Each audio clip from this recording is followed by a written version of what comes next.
Hey guys, this is Wishko the Ferret. Thanks for hopping into the Ferret Den, where we're keeping things warm, we're keeping things cozy. And today, for our pick a card reading, we're going to focus on our dreams and the big how. So, how to move forward, how to start, what's next for us. Um, and I didn't really get much of a structure for this reading. I was actually in the middle of another project when Spirit flashed this image to me this morning. It was of 5 different piles with 5 different colored candles, and I was like, "Whoa, that's so ambitious!" But I'm pretty excited. I've never said no to a challenge, so I mean, we're ready to go. So we're just gonna sit down and do it.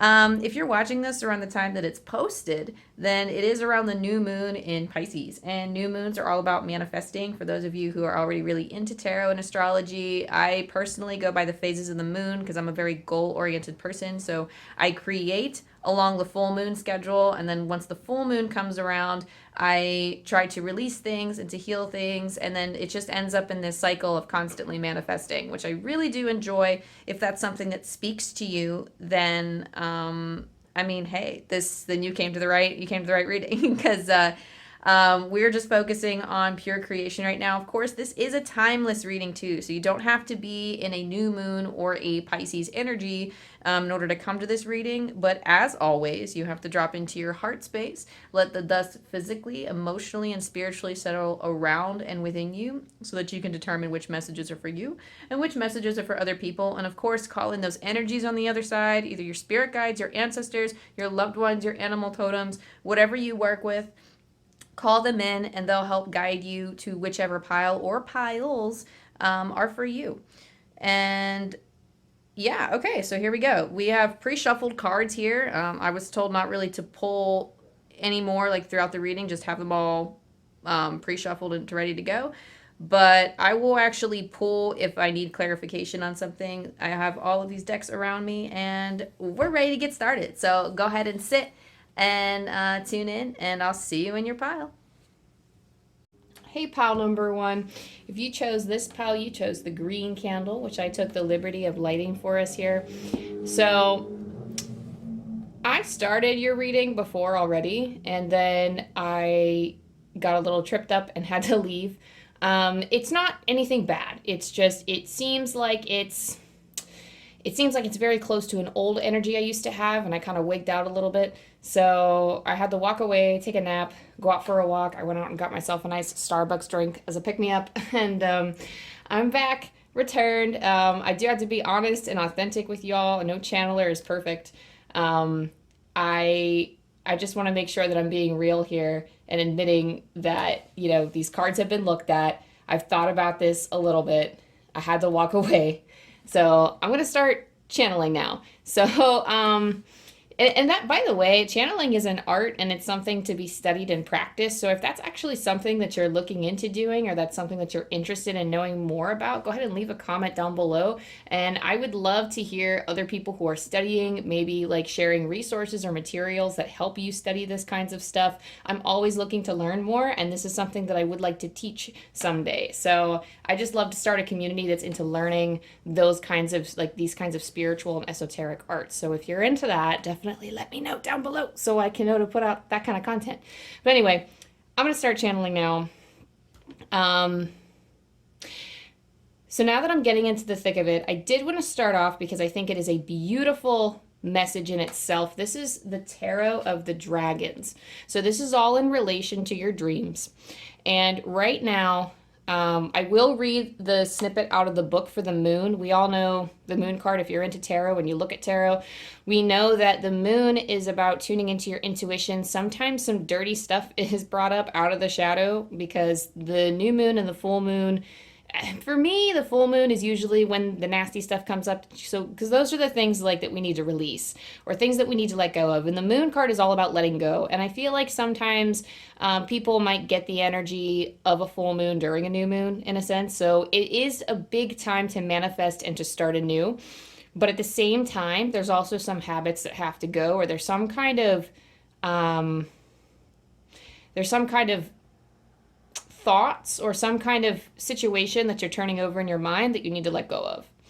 And with the moon card here, I'm just going to read straight out of the book because, again, it's written so beautifully. And, I mean, just look at that art. wisdom from the dragon realms. I'm so glad I got this. So glad I got this tarot. And I love this tarot. Once I get to know it more, I will start using it more regularly on this channel. But all of the cards they have their own meaning. So like they have more of a nuance. This is why I go explore and get tons of tarot decks, is because I love the different interpretations and the different things that people can create based on the original tarot. So here's just a magnified version of the card in all of its glory, and I will read you what Shawn MacKenzie wrote.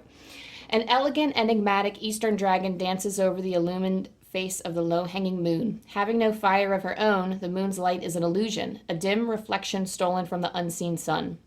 Still, when full, it is enough to cast a shimmering path across the tranquil sea. Near to shore, two pharos blaze bright with warning. A giant crab, up from the primordial ocean floor, emerges between them, his pincers raised in challenge and awe. He is consciousness in embryonic form.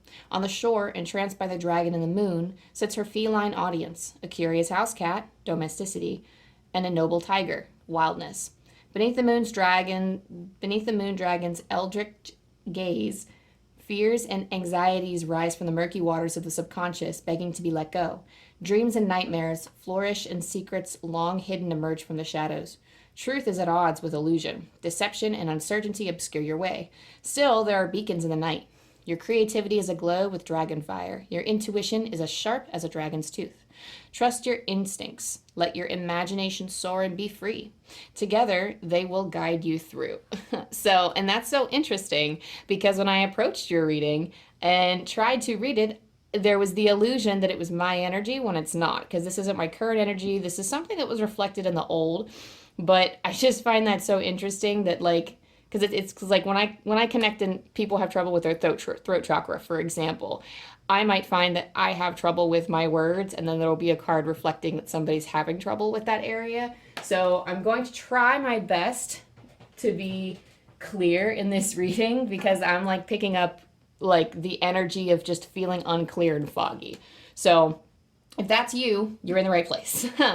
But this unclearness, this fogginess comes from, you have this background of the Five of Swords and the Two of Cups. And the Two of Cups right off the bat tells me that this is like a soulmate connection that you've dealt with either currently or in the past. It could have been a relationship or a situationship, or it could be like a sibling or some kind of rivalry or like a platonic relationship. But there's something here, because we have many soulmates, by the way. It's not just a romance card about lovers. But the Two of Cups is a deep bond. And it could be somebody who was brought into your lifetime, usually to teach you something. And here, there's just a lot of strife. The Five of Swords, presented with the Five of Swords, there's just a lot of strife here. There's a lot of fighting externally. I don't know if maybe you are fighting with this person, but I feel like because this is the present energy and it's telling me what this is about, this is you almost fighting with yourself. And in this Spirit Unknown pocket tarot, we have the earthworm. That's the earthworm that's being sliced in half. And in the Spirit deck by Kim Krans of this same exact one, the earthworm is at the beginning of the earth suit. And it's right at the beginning. It's the message of the earthworm is something new.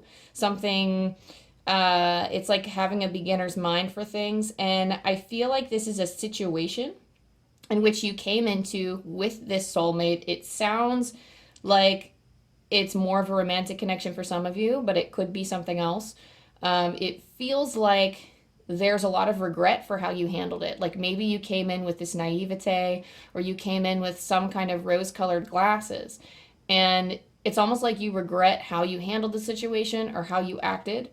And there's something about the way that you handled this energy that you did not like, or you have a lot of regrets about this relationship or the past and how you handled it. And it just keeps coming back to haunt you, and it keeps rising up again and again. Some of you may have already undergone a lot of the transformative healing that's required to move past this and move on. But I feel like in terms of embracing your dreams, releasing the rest of this is going to help you move forward with your dream. There's something here about how it's getting in the way. It's like getting in the way a little bit, and it's kind of curbing, like the moment you hit or express self-doubt is kind of when this starts to creep up. Like it's still a wound that needs tending to. And I don't know if you can really pay any more attention to it. I think the more you pay attention to it, the more deeper you cut into the wound, because some things in life are just going to be painful no matter what way we look at it. I mean, for example, I'm just going to throw this example out there, but nobody wants to be rejected, for example, for any reason. And then if, for example, we are rejected, that feeling kind of stinks. I mean, it doesn't really matter. Even if it works out for the best, you might feel better about it and you might have like a little bit of resolution towards it. But when you put yourself in that situation again, like some things in life just don't feel very good no matter what perspective we put on it. Even if it's for the best, it still feels ugly when we rehash it and look over the details, or something that comes back and haunts us. And sometimes we just need to, I feel, only like take a step back and breathe. Breathing out in nature, you have forest frolic maiden. I acknowledge my inner child and open my heart to the joy she brings. You also have play. Have fun, celebrate, don't be so serious. These are both playful cards. So if you're in a space where you can go out in nature and breathe in the fresh air, I highly encourage you to do that. That's something that's going to connect you with your soul. And it's like, I'm hearing, so someone just said, play around a little bit. Maybe things that you used to do as a child that can help connect you with your intuition. I know I used to dance around my room a lot and listen to music, and I don't, ever since I got my spiritual gift, I don't dance as much in my room because I'm still resolving that feeling of like, I know spirit wants me to have fun, but it's just like with my gift, I'm conscious of things watching me and guiding me. And it just, I don't know, it's just like a weird feeling for me. So I'm still working through it, and I still have my moments where like I burst into dance and it feels like I'm a little kid again. And those are the kinds of things that even if it feels silly, or even if it like feels too juvenile or too kiddish, just do it anyway. Just do it anyway, and celebrate the small stuff too, because that's going to help you kind of lighten your energy a little bit. So taking attention away from those things that still need healing, because it takes time to heal. Taking attention away from those things and trying to view things in a more positive light in terms of like the current energy. I don't even think viewing the past in a like, they're like, don't even mess with that anymore. Like, don't even pay attention to it. That's something that will heal in time. Like your subconscious is sorting out through it. And if there's more work to be done, then your intuition is going to guide you to sort that out. But that's for later. Right now, in terms of pursuing your dreams, your guides want you to do whatever feels fun for you. So if you're not having fun anymore, then to take a step back and be like, okay, well, what am I doing that's not working for me? So it's okay, like when you're building your dreams and when you're working towards your dreams, it's okay to reassess and figure out what isn't working, and then like revise your plan. You're always revising your plan. I know, like, for a lot of people who get their own business going, they rework it constantly. They don't have the same business model. They're constantly reworking, constantly rebranding and becoming something new, because we're ever changing people. Like, we're always going to change. People change, and that's just how they are. And we're going to believe different things and do different things, and don't be afraid of those changes. You're not bound by anything. I'm hearing something about seclusion too. There's something about seclusion here, like maybe you seclude yourself in regards to your dreams, like you feel very alone in pursuit of your dreams. And I feel like the more you pursue your dreams, the more that you're going to find other connections to people that better suit you, to people that can actually support your dreams. This doesn't mean ditch all of your old friends or all of your old connections, but falling into step and having fun with what you're doing and truly living in that heart space, that's the angels, that's the spirit guides, that's their vibration. Their vibration is when you kick back a little bit, when you have fun, and when you don't take things too seriously. Like sometimes, like my guides are like, okay, it's time to get to work. But viewing things in a playful nature and viewing things in they don't just work in a space of positivity and love. You don't have to be serious all the time, because the energy of a high vibration is very playful. It is not taking things as seriously. And that's kind of like, they operate through that space of love, and it's easier to reach love through, being playful and being childlike. And that's honestly, that's one of the many reasons why children see spirits more often than adults and communicate with the spirit world more often than adults. And that not only, even if you don't want to see spirits, that's not like, I'm not saying like, oh, if you don't want to see spirits, don't have fun. Like, that's not what I'm saying. If that's not your thing, that's fine. If that's not your vibe, that's okay. But it's going like being more playful helps you connect with your intuition because we are in a free how do I want to say this? We're in a pretty easygoing state where like divine inspiration can naturally flow. You know, we're not putting heavy energy on everything. It kind of creates a barrier, heavy energy, where it's hard for divine inspiration to come through. So if you relax that hold a little bit on that heavy energy and start surrounding yourself with that frequency of childlike things, then your intuition will be a lot more sharp and you'll have more confidence in where you're going to go next. So with that being said, I can't believe I got through that. We can finally, sorry y'all, I'm like very proud of myself because I was like, what the heck is this? So, okay, so now that I'm in the flow, let's see what you got next. We have deepening. Once you're on earth for enough lifetimes, your old soul will begin to long for non-grasping, detachment, and surrender. They bring the peace of God. So this is a time in your dreams where you are deepening your connection with the self and you're deepening your connection with the divine. Like in doing so with yourself, you are doing so with the divine. And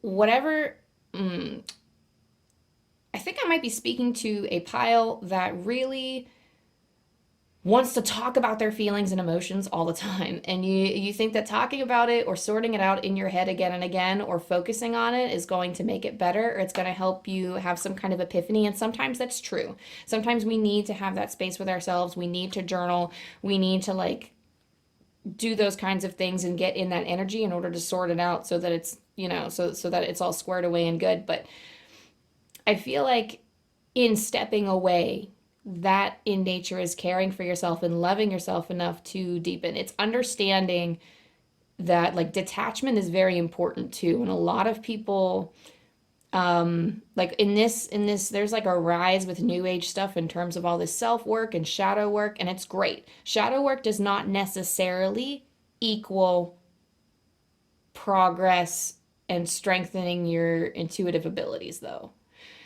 Being constantly in the shadow self actually is very draining and can actually be pretty devastating to you if you're not balancing it out with the stepping away and being childlike and having fun. Like balancing is important.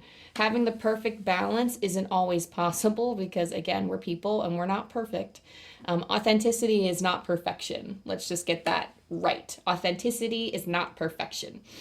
So the deepening part of this process, like I don't know, maybe this is like a pile that is really into spiritual work. You don't have to be in spiritual work, but I do feel like like you need to be like you're in a position in your dreams, like whatever your dreams are, it's going to require you to heavily rely on your intuition because sometimes you might have to go against logic in order to bring about results. And that's for people who aren't into things like oracle reading and tarot reading and who aren't doing like these spiritual things themselves because their careers, their whole lifestyle is based on following their intuition. And if that is you, if you are like that person who every decision you're going to make, every big decision in your career, in your maybe not everything, but a great deal of your career and a great portion of your life is based through relying on your intuition and making those decisions rather than because a lot of jobs are very formulaic where if X happens, then you do Y. And then if Y is produced, then Z happens. And there's like a set rules, set obligations to fulfill, set structures to follow. Whereas I feel like this pile, either you're in a job or career or you're in a space, something in relation to achieving your dreams. I mean, this could even be obtaining something in the future, like a house or a car or something, or even like manifesting a partner to have like a dream family with. It feels like these dreams that are coming through, it doesn't have to be related to career. For some of you, it is. These things that you're bringing in are going to heavily rely on using your intuition. And this is how you're deepening that bond with yourself. And this is how you're strengthening that intuition. So your vibration actually may be changing a little bit at this time. You may feel a little like, it's almost like when you pull away from these, it's almost like you're stepping into a space where you know that you're you, but you feel different. I don't know how else to describe that. But like when we notice that some fundamental change has happened within us, like when we sense that we have changed as people, like sometimes it's not like dramatic, but sometimes like if you're energy sensitive and you can feel the subtle shifts in your energy, like from the day to day, and something in you like if you wake up one day and you're like, something's off. Like I feel permanently changed by something. Like and the fundamental core of you is there, but it's almost like an energetic part of your layer is different. So I do feel like that's something that's happening for you, but it's going to be a change that is for you. It's happening for you, not to you. And that doesn't mean that it's going to be a bad thing. Like it's going to feel very freeing once you get used to it. So anyway, enough of that. Okay, so connecting with your purpose. So we have the why and to be fair cards here. And for you, pile number one, in how you can achieve your dreams, not only stepping away, being playful, but stepping away and being playful is going to help you connect with the why of your query, your purpose. So if you think back to why you started, I don't know, for example, this business, why you started this business, why, imagining what's going to fulfill you if you achieve that, if you get that dream house, or like the places you could go if you meet that dream salary, or if you have like this dream, this dreaming of like connections with different people. It's kind of reminding you of like, it's kind of like asking you to zoom out a little bit, take a look at the bigger picture, and think about what you're doing right now in the grand scheme of things. And I think it's telling you to like, this isn't about productivity, but if you're like focused so much, this is just an example, but if you're focused, this is again with the balance, because that's what the be fair is, where she's holding the scales. And I feel like it's just like a question of balancing and putting your energy towards even level things. I feel like there's so much focus on productivity here, or there's so much focus on something other than play, or there's so much focus on the seriousness part of this, on like the do and not the relax and let go and have fun. There's so much on that energy that in the grand scheme of things, you're going to be less productive because there's like a burnout. There could be a burnout come. This is just an example, and this could apply for some of you, but there's like a burnout, or there's some kind of stretch where you're going to feel like you can't do it anymore, or there's going to be something where you're just like, you lose your zest for it. And you don't always, when you're, I don't know, when we're, I don't want to say like, it's almost like you're not satisfied. You're not like 100% satisfied with things that you're doing. And I'm laughing because I'm like this too. I'm not laughing at you. I'm laughing with you. Just laugh with me. It's like you're not 100% satisfied with the things you do. So maybe you're just a little bit of a perfectionist.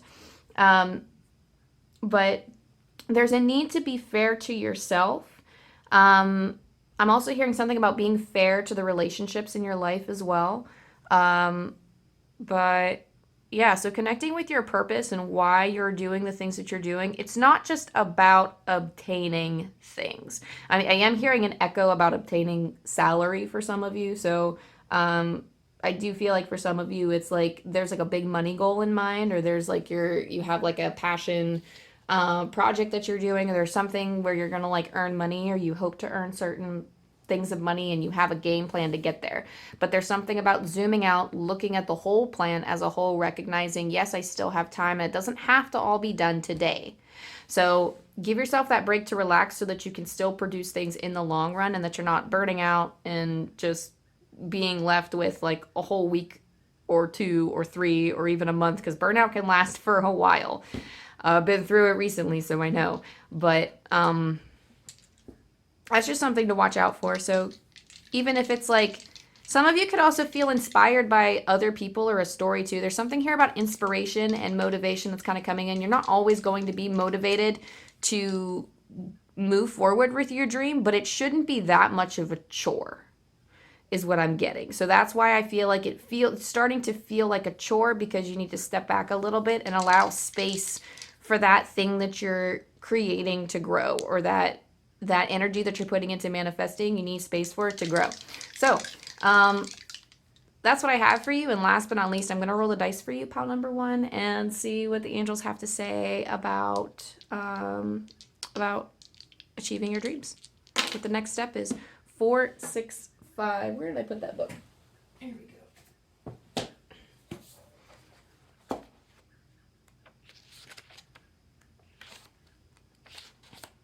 Your experience of miracles is down to your capacity to believe they are possible and you are worthy of them. Again, your experience of miracles is down to your capacity to believe they are possible and you are worthy of them. And with that, pile number 1, thank you so much for tuning in and checking out your reading. If this resonated with you in any way and you feel called to share, definitely comment down below and let me know how. Like and subscribe so you don't miss any more content from me. I always kind of go with the flow on this channel. There's really no set anything yet, but I do post very frequently. So, yeah, I'll see you in the next one. Best of luck. Love you. Bye. Hey, pile number 2, if you chose this pile, you chose the red candle for which we can light together. And this is in relation to your dreams. We'll pull more cards if we need to.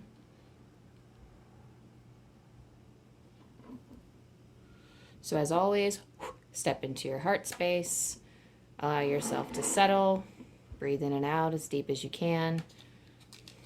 Feel yourself anchored to the earth beneath you, and imagine roots flowing out of your feet into the earth. Call in your guardians, your spirit team, your guides, your ancestors, whoever you work with, so that you can choose which messages are for you, what resonates, and if this pile is best suited for your needs. So, in relation to your dreams, you have the 2 of Swords.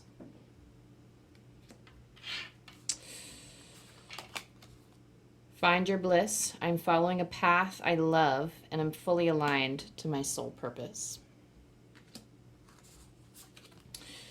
You have... What in the world is... Oh, that's the 8 of Cups. I couldn't figure out what that was for a second. The 8 of Cups. And you also have the Father of Cups. I'll pull one more here, which is trust the niggle. What is the niggling feeling trying to tell you? So I'm going to read, before I sit with this message for a minute, I'm going to read from the Tarot of Dragons. This came with this little booklet, Wisdom from the Dragon Realms, and I normally completely intuit tarot, but I'm not as 100% familiar with this dragon deck as I would like to be, and I will start using it more I'll start using it continuously as I get to know this deck more. But I'm going to read just because, I mean, this book is beautiful. This book is so beautiful, and the way that it's written, it was written by Shawn, MacKenzie. It's illustrated by Solon, but it's just a magnified...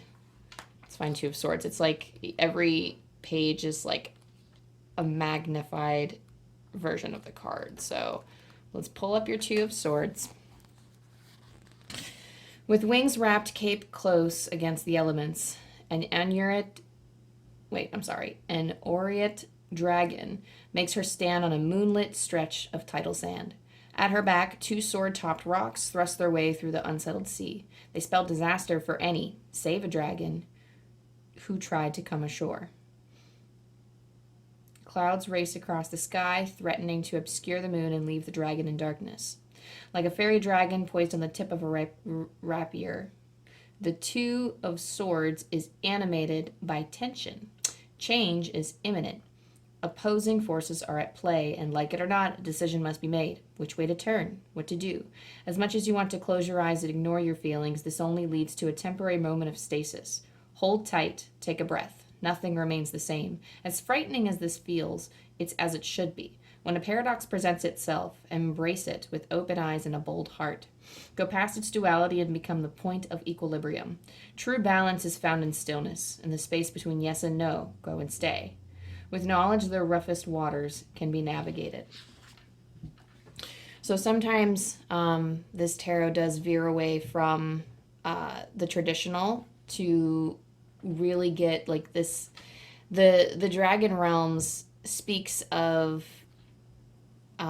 sometimes speaks with a beautiful sorrow that we all experience that I feel like the true tarot can't really, like the traditional tarot, like it's dependent upon the reader to tap into that power because the traditional tarot is so adaptive. I do feel like the way that these messages are written and with the dragon energy presented is that it is connected with a deep longing and a deep sorrow. And I feel like, not that I anticipate anybody coming to these readings to be sorrowful, but in terms of like the messages speak of bringing both joyfulness and of sorrow. So it's not really coding anything in niceties. It's just allowing the human experience to be from a dragon lens, which I really like about that deck. So let me kind of sit with this pile for a little bit. Let me sit with this energy and see also what comes through.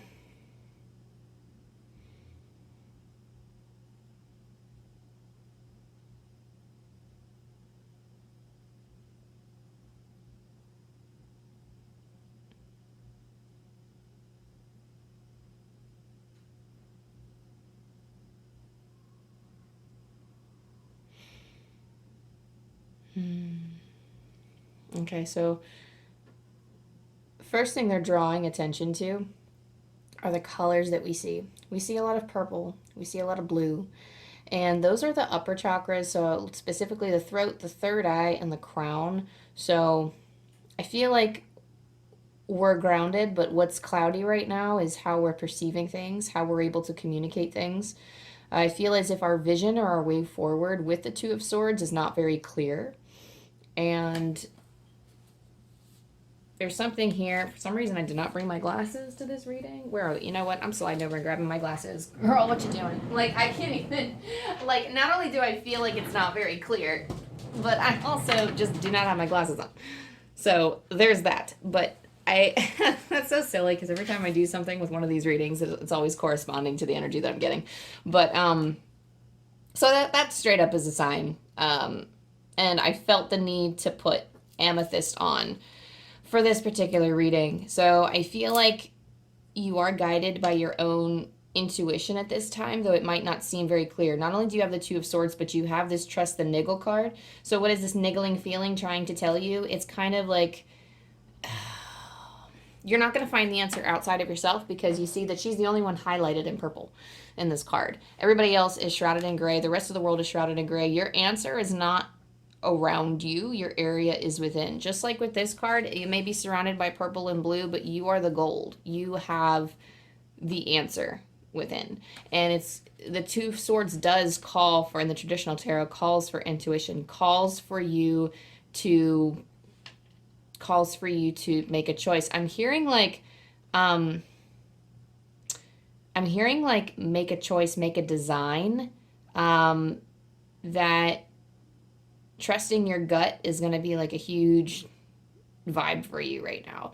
Even if it's small, it might seem like the smallest little feeling. Like I do feel like it's like a small prodding. Like, you know, I don't know if this is like a change that you're making in terms of finding your dream. I'm hearing something about escapism. So for some of you, you are going into kind of areas of escaping this choice by doing other things, and I'm not really being given any examples here, so I'm just going to kind of whip one out of here. Like, for example, I escape by Pisces rising. I do this all the time, where I pop my headphones in and I listen to music and I pace around my room. That's how I kind of, and I do like my little version of procrastinating. And that is my form of escapism. Other people indulge heavily in watching TV, or they might procrastinate by scheduling so much time. I do feel like there's a procrastination vibe here, but you will eventually have to make the choice.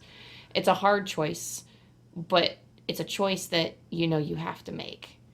As the Two of Swords had stated in the deck. So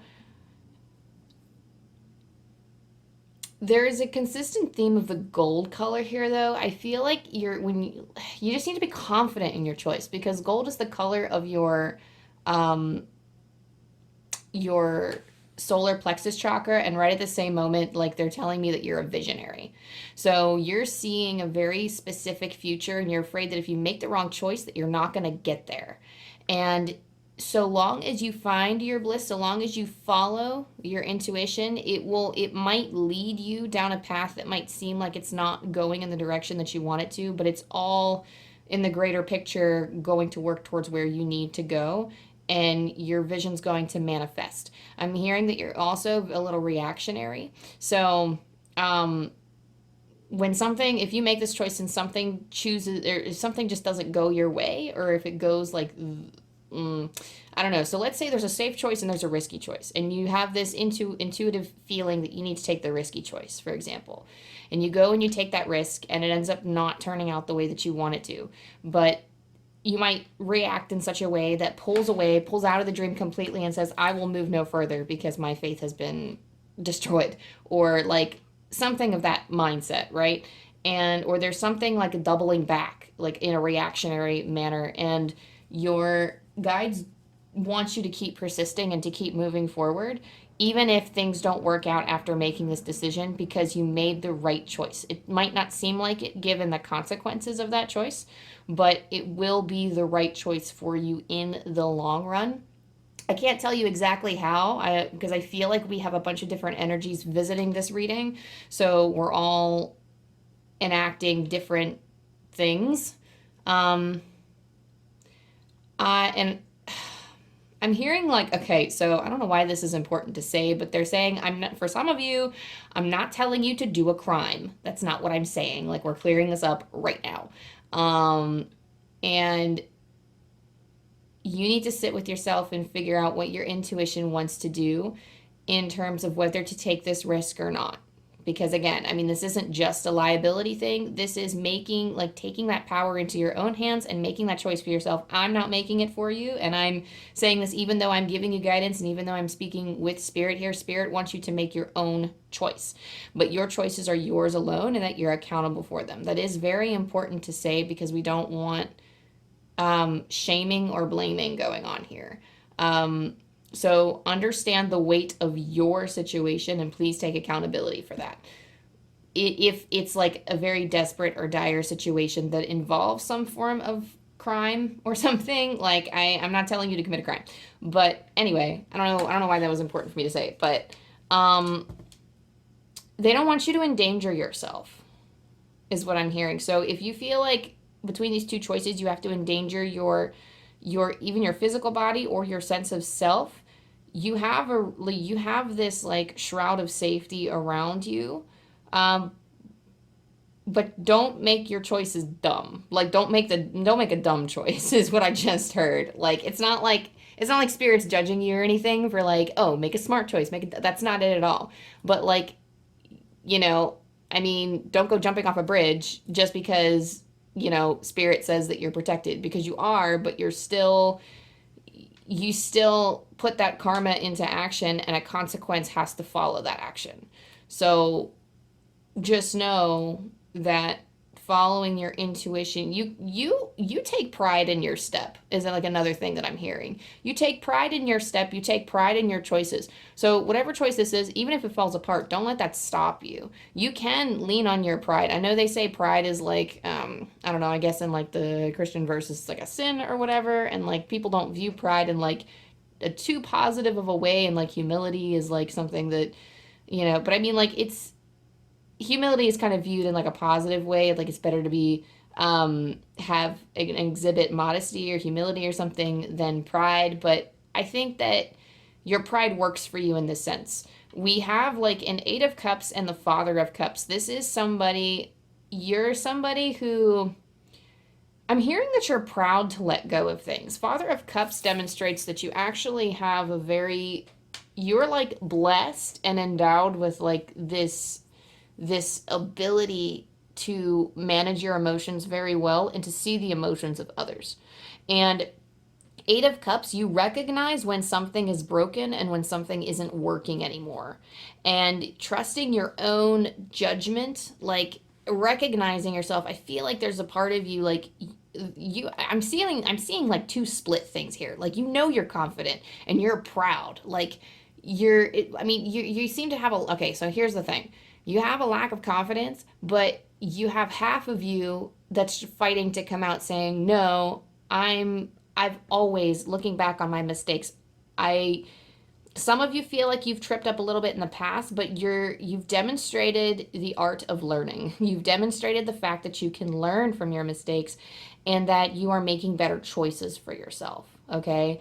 But in terms of like, I feel like this is somebody who's moving forward on their dream, or somebody who's literally like, some of you might be just kicking it off, but I feel like for some of you, this is like a risk in business, or this is something else. But like all of you have dreams of the past, so maybe this isn't an old dream that you have, or maybe a new dream for some of you, but they're telling you to take flight.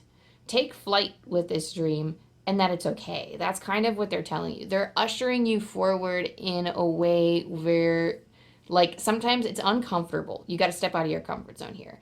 You need to be confident, and sometimes you need to fake it till you make it, because I am a boss ass bitch until I have to step out of my comfort zone. And that's kind of the vibe that I'm getting here, is that you're a boss ass bitch too. With Father of Cups, you know what you're doing. And excuse my language, you know what the fuck you're doing. You know, you go in and you have made your choices and you've made your decisions and you have this strong sense of self. But now that it comes to making a completely different turn in life, or maybe it's like pursuing this dream almost seems kind of off brand for the person that you built yourself to be, or this choice that you have to make is a little bit off brand than what you've done for either your company or your vision so far.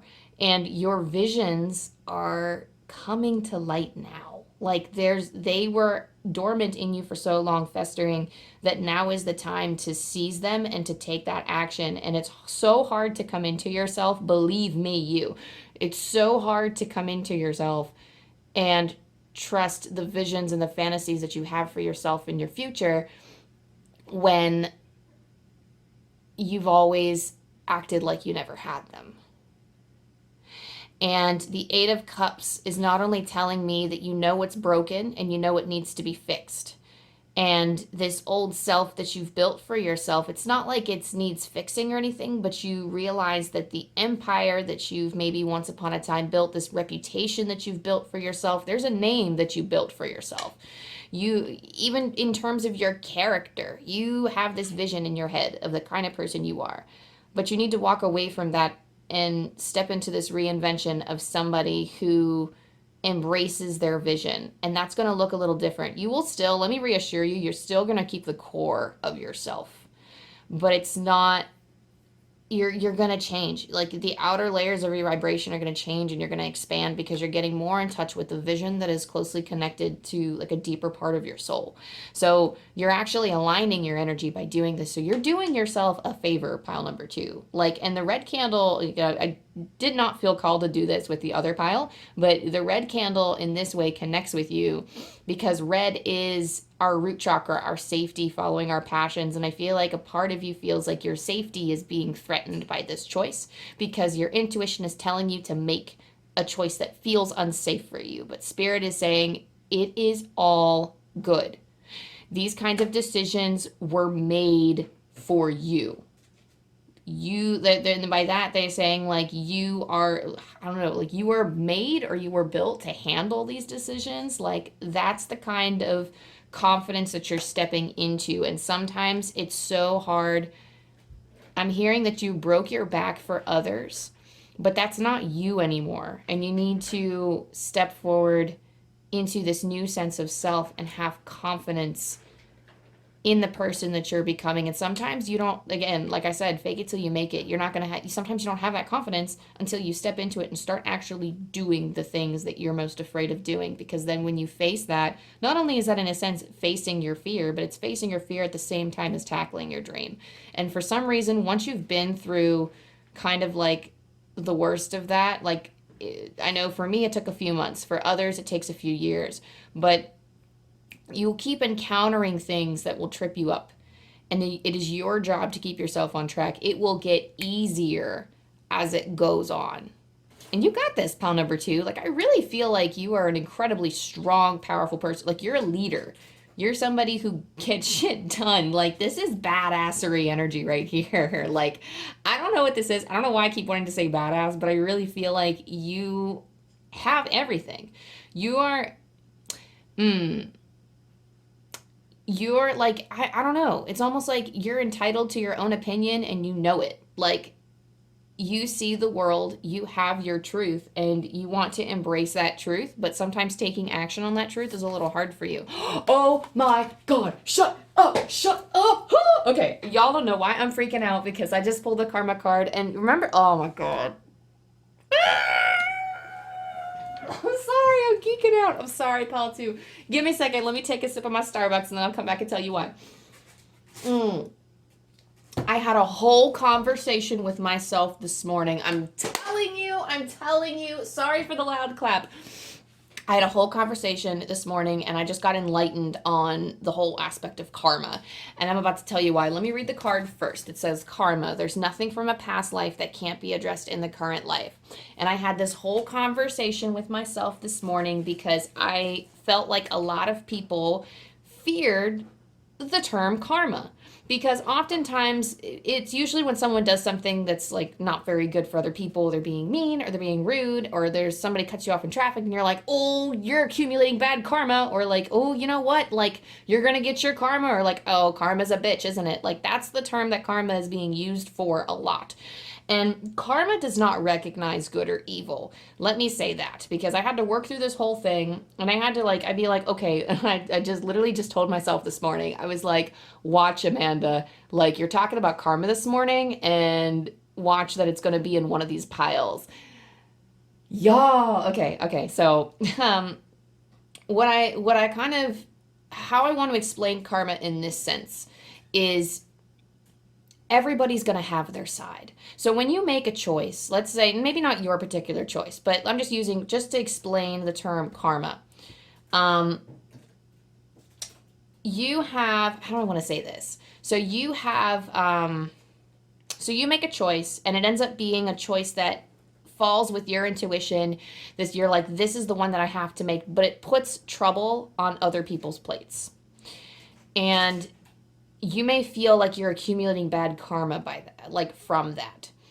And the problem is, karma isn't something like, a lot of people view karma as a debt that stacks and is to be paid and blah, blah, blah. And I mean, if you're a karma expert and you've read several books on this, like, I mean, it falls, and again, I'm not that person. So, I mean, if you want to chime in the comments below, definitely let me know. Or recommend me resources, because I am very intrigued with this topic. But it feels like karma does not recognize good or evil. They don't keep a stack of, these are the good actions you've done unto others and these are the bad.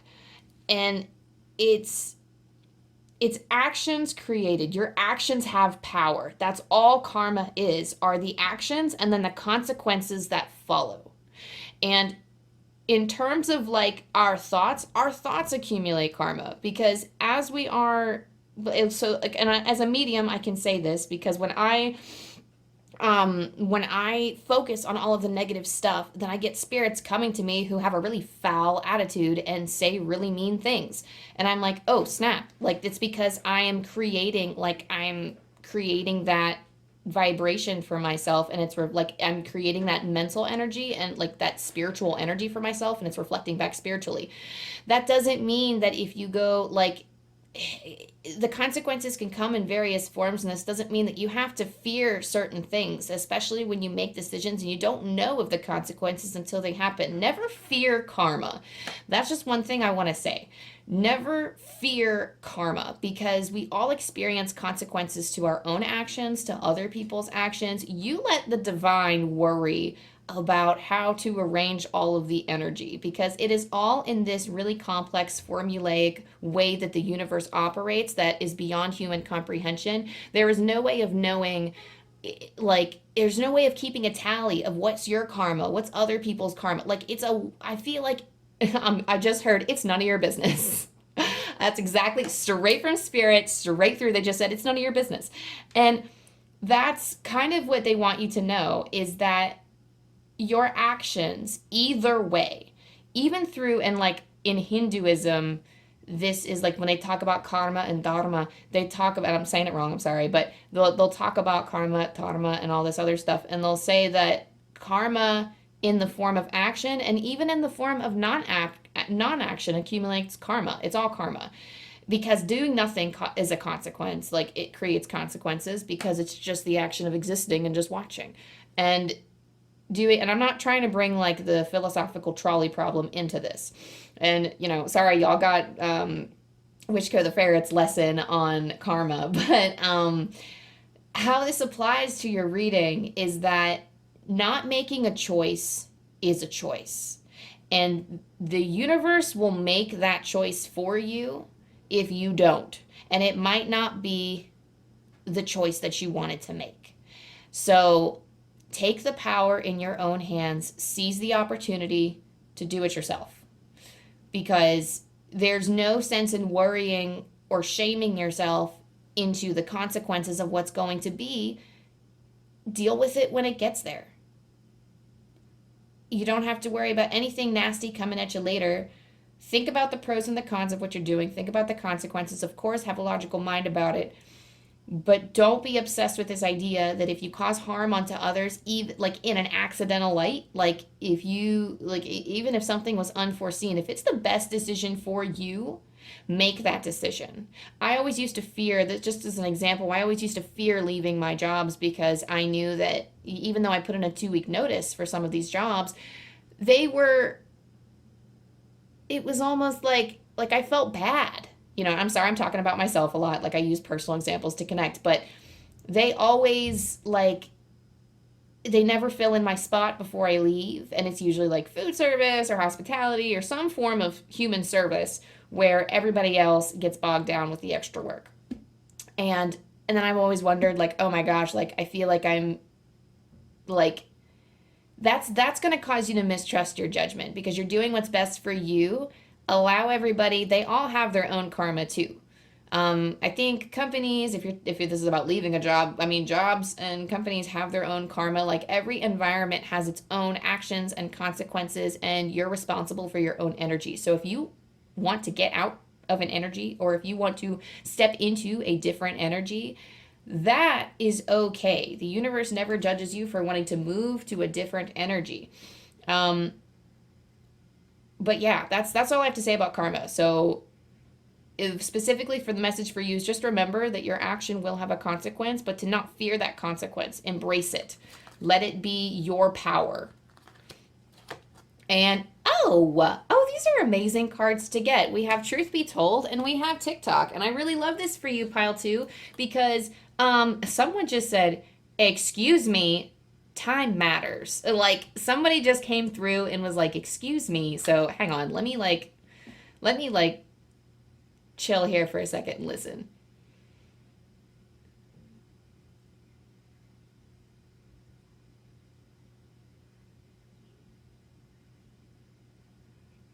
There's a clock on your work. I don't know what that means for a lot of you, but there's a clock on your work. And I think this is a reminder, first of all, that you, whatever work this is referring to, I don't know why that's significant. I don't even know if I want to talk about it. If you know what that means, then drop the rest of what I'm going to say if it doesn't resonate. But what I really feel called to say is that some of you might actually be stepping out of a 9-to-5, first of all, and into a job where you can kind of make your own schedule or something. But there's something here about a clock, and there's something about not liking the clock, but you kind of have to put up with it anyway. So if you're in the job that you work at, okay, if you're in a job, for example, that's a 9-to-5, you don't like the hours, but you know what? If you don't make the choice, you're just going to stay in the job. If you don't make the choice to quit, you're stuck in the job with, that's just the karma that you have. And that's the action that you took. And you're stuck with that 9-to-5. You don't like it, but you're stuck with it because you chose not to leave. And that's just that. But there's also a thing the carry-on message with this TikTok card is divine timing. So what they want you to know is that should you take what calls to you intuitively, and this is all divine timing, but divine timing is going to heavily depend on, sometimes divine timing can't set in motion until you make your choice. So your guides and your angels and your spirit team would love to help you. They want to help you succeed, and they want to get you through these trials and whatever risks or choices that you have to make to get to the next level. That's what they want to help you with, but it's a joint effort. We co-create with spirit, and I'm hearing you need to be on your game. So making a choice. And I just saw, as I said that, all of these birds that were on a power line in front of me just flew away. Like they all just took flight. So literally, take flight. Take flight.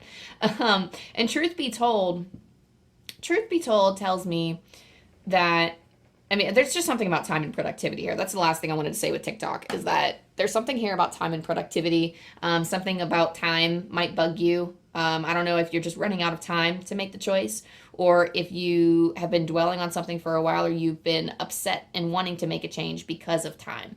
But there's something here about time. Anyway, truth be told, owls are typically very wise, and that's what's holding the window in this card.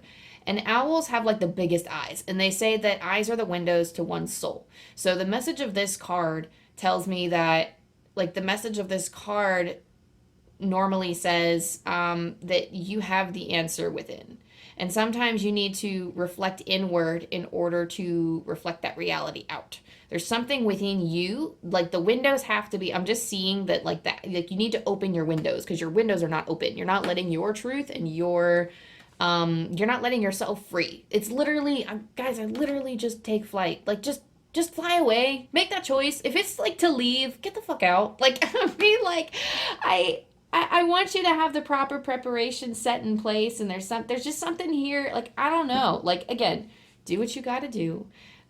Again, you gotta settle and figure out if this is the right move for you. But you can't be stuck in homeostasis forever. Man, you gotta move. Like, there's just something about opening a window and then just having everybody fly away. There's some kind of truth that, so I'm just heard someone say, the door is open. The door is open. We're waiting for you, is what I just heard. So that being said, pile number 2. I don't know, did I say what this red candle was before I went on a tangent and talked about other things? I'm sorry. The red candle, oh yes, I talked about root and safety. I meant to also say, because like the orange candle talks about passion, but I also view red candle as like a passion. Less for love. I don't think it's for love in your reading, but I feel like it's some type of passion. I do feel like it's connected to some kind of passionate endeavor or something that you feel strongly about. There's something about this Mars masculine energy that's holding in this red candle that speaks to. So that's something else that I wanted to say. So that's your message, pile number 2. I do have one more message for you before you go. I'm going to roll the dice for you, as always, from Kyle Gray's Angel Numbers book, if I can find it in my pile of books and decks somewhere around me. 505. Thank you, Spirit. Ooh, 5s could also be your number. Because, oh my God, 5s could be your number because we have 15 here too. That's pretty cool. Okay, anyway, sorry. Let me get this book out so you can be on your way. If time is of the essence, don't let me keep you.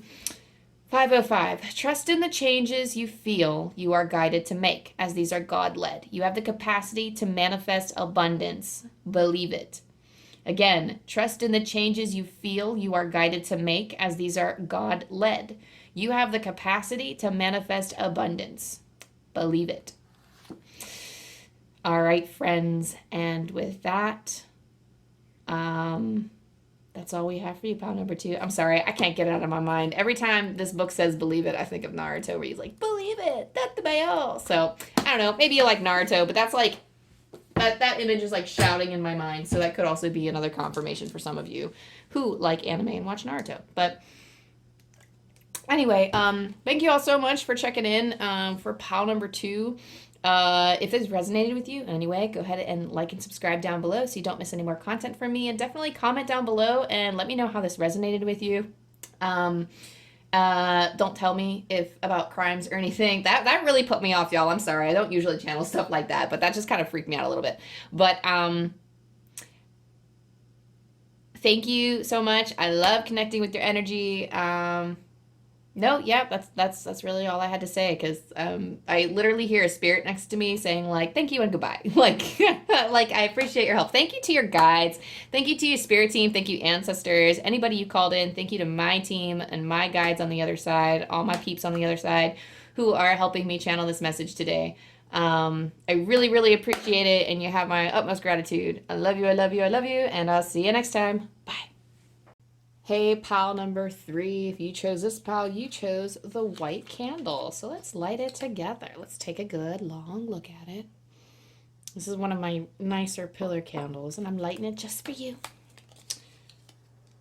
So, as always, as I am setting out the cards and getting settled with the energy, to call in your guides, call in your spirit team, your ancestors, your angels, your loved ones on the other side, whoever you work with, any deities, they're all welcome here so long as they're of the highest love and the highest light. Call them in, tune into your heart space and your intuition, let the dust around you physically, emotionally, spiritually settle around and within you so that you can determine which messages are for you, which messages are for other people, and yeah, see what you resonate with. So I'm going to lay them out, take a pause, and see what we got. 3 of Pentacles.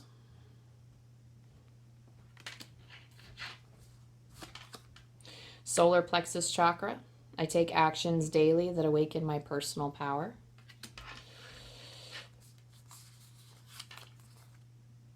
Two of Pentacles. Mother of Pentacles. Wow. All Pentacles, huh? And then also Imrama. Where are you being called to journey to? All right, I'm going to sit with these for a second before we pull the rest of the cards. Actually, you know what? I'm going to read this first before, because I do this with the other piles. I'm not as familiar with the Tarot of Dragons because I just got this deck. I tuned into every card and kind of got attuned to the energy of these cards with the dragons because it's such a specific energy, and sometimes the author veers away from the original tarot, and I really want to make sure that I get the dragon messages from this card. And also the art's just beautiful, and Shawn MacKenzie is a beautiful writer. So author is Shawn MacKenzie, Wisdom from the Dragon Realms. This is the guidebook, illustrated by Farah Solon. So 3 of Pentacles is usually about studying in the traditional tarot or about collaboration. So we're going to pull and see what the dragon energy, let's let the dragon energy speak for itself here. So dragons are full of surprises. Though not often thought of as artistic beings, in the 3 of Pentacles we find a dragon at her creative best. In the soft light of autumn, a Leith Jade dragon uses all her gifts and skills on her inlaid masterpiece. A bone here, an antler there. Needs just one final flourish. There. With neither roar nor snort, a pair of dragons cast critical eyes over her resplendent labors. They know better than to interrupt the artist at work. Apprenticeship is a thing of the past. Diligent study and practice have led to a master's skill. Now vision and passion elevate craft to art. The 3 of Pentacles is the card of artistry attained, of talent and expertise finally getting the recognition they deserve. Discipline feeds the creative and gives ideas form. Abilities shine, respect follows. Your special skills are sought out to stand alone or contribute to a greater whole. Either way, for who you are and what you can create, kudos are yours. So, and a huge thing just now because it came out reversed, and I don't work with these cards in reverse, and there's no reverse meanings for these cards. But I do feel like there's a struggle with the 3 of Pentacles, and the reason why, like I at first I was like, well, I'm gonna work upright, but I'll keep the reversed in mind. And then I just got something. I don't know if y'all heard like the interruption in the background, but you see how I kind of ignored it. There was like a stall when I was reading, and I was like, it was like at a very particular point, like midway through the description. And it's because somebody was like making noise upstairs, and I was like, is that an animal? What is that? And I do feel like, first of all, that this pile does have an affinity for animals. I think that message kind of came through a little bit because we do have 2 cards here in the Wild Unknown. They do deal with animals, but they don't always have animals on their cards. So for the Wild Unknown Pocket Tarot, you have a butterfly and a deer. Butterflies are of transformation, and deer and does they bring like a gentle touch. They're very nurturing. They're very serene is what's coming through. So I feel like you are somebody who's an animal lover. Maybe you have animals at home, or you have just a very fond love for animals and like a fondness for them. And there's something here about you keep being interrupted. Maybe your pets are just interrupting you. I don't know. Maybe that's why these 2 messages are coming through at the same time. Maybe you just have constant interruptions, but you need to allow yourself to not be interrupted. When you are in the zone, that's when your creativity can fly. That's when like you accomplish things at your best. So finding time to sit with yourself and allow the divine to speak through you and whatever your creation is, whatever your work is, that's a challenge for you right now. So let me pause and take a breath here. Because I heard something at the beginning of the reading that I'm not quite sure about. I'm going to see if it comes back. Oh, I got chills. Okay, hang on. Let me relax. Let me connect, please. Should I say that?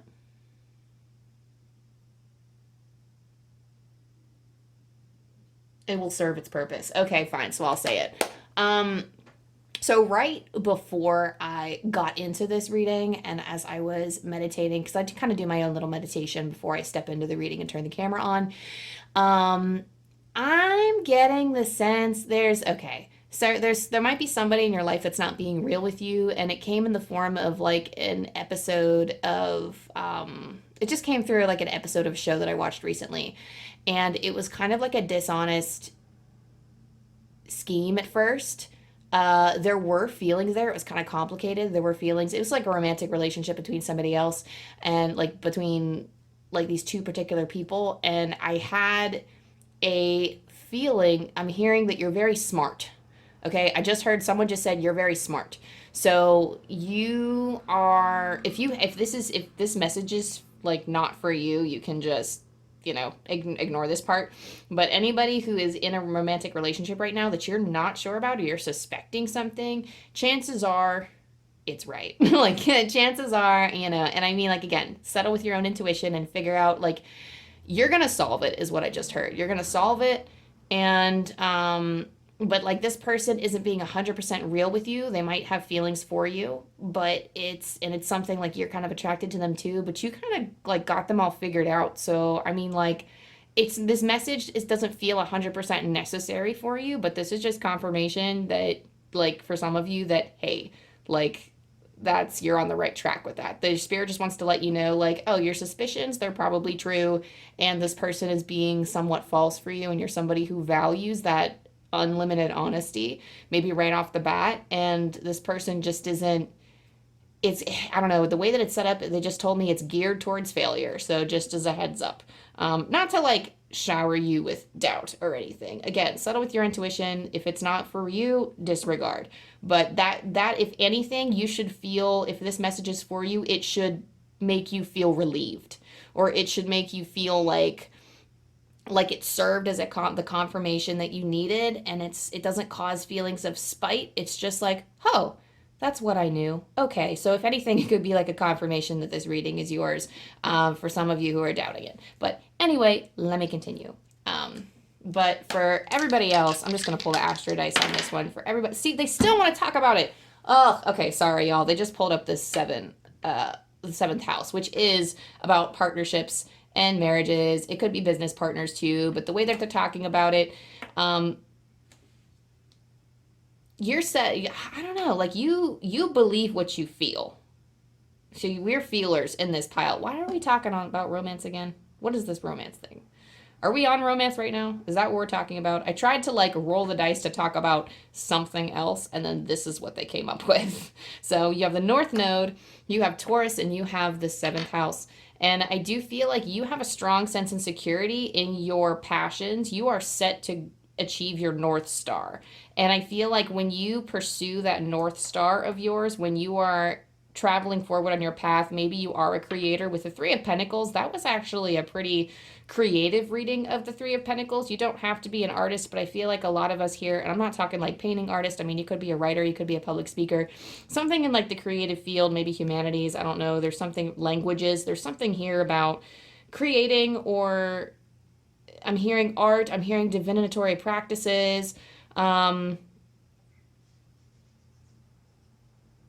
it's like all like anything that you're working and you're set at the beginning for, and that takes your absolute focus, attention, something like your attention's being taken away from it sometimes. And I feel like maybe a relationship is almost like a distraction for you right now, and that's kind of what's causing this intermittent interruption. So if you were kind of on the fence about something and you were worried that it was going to get in the way of your dream, it's not like going to 100% get in the way, but Spirit's like, maybe it's just a little bit better if you kind of ignore like these passing fleeting moments and just like because you are set to receive someone on your way if you don't have one already, if you don't have a partner, and that's something that you want and that you're looking for, because Taurus is about the physical comfort, the physical pleasure, and the sensuality. And I feel like this will be delivered to you as you are living your purpose. And you're set at the very beginning here. You have the Three of Pentacles. So the Three of Pentacles is right at the beginning, and the fact that you also have, sorry, let me fix the dice.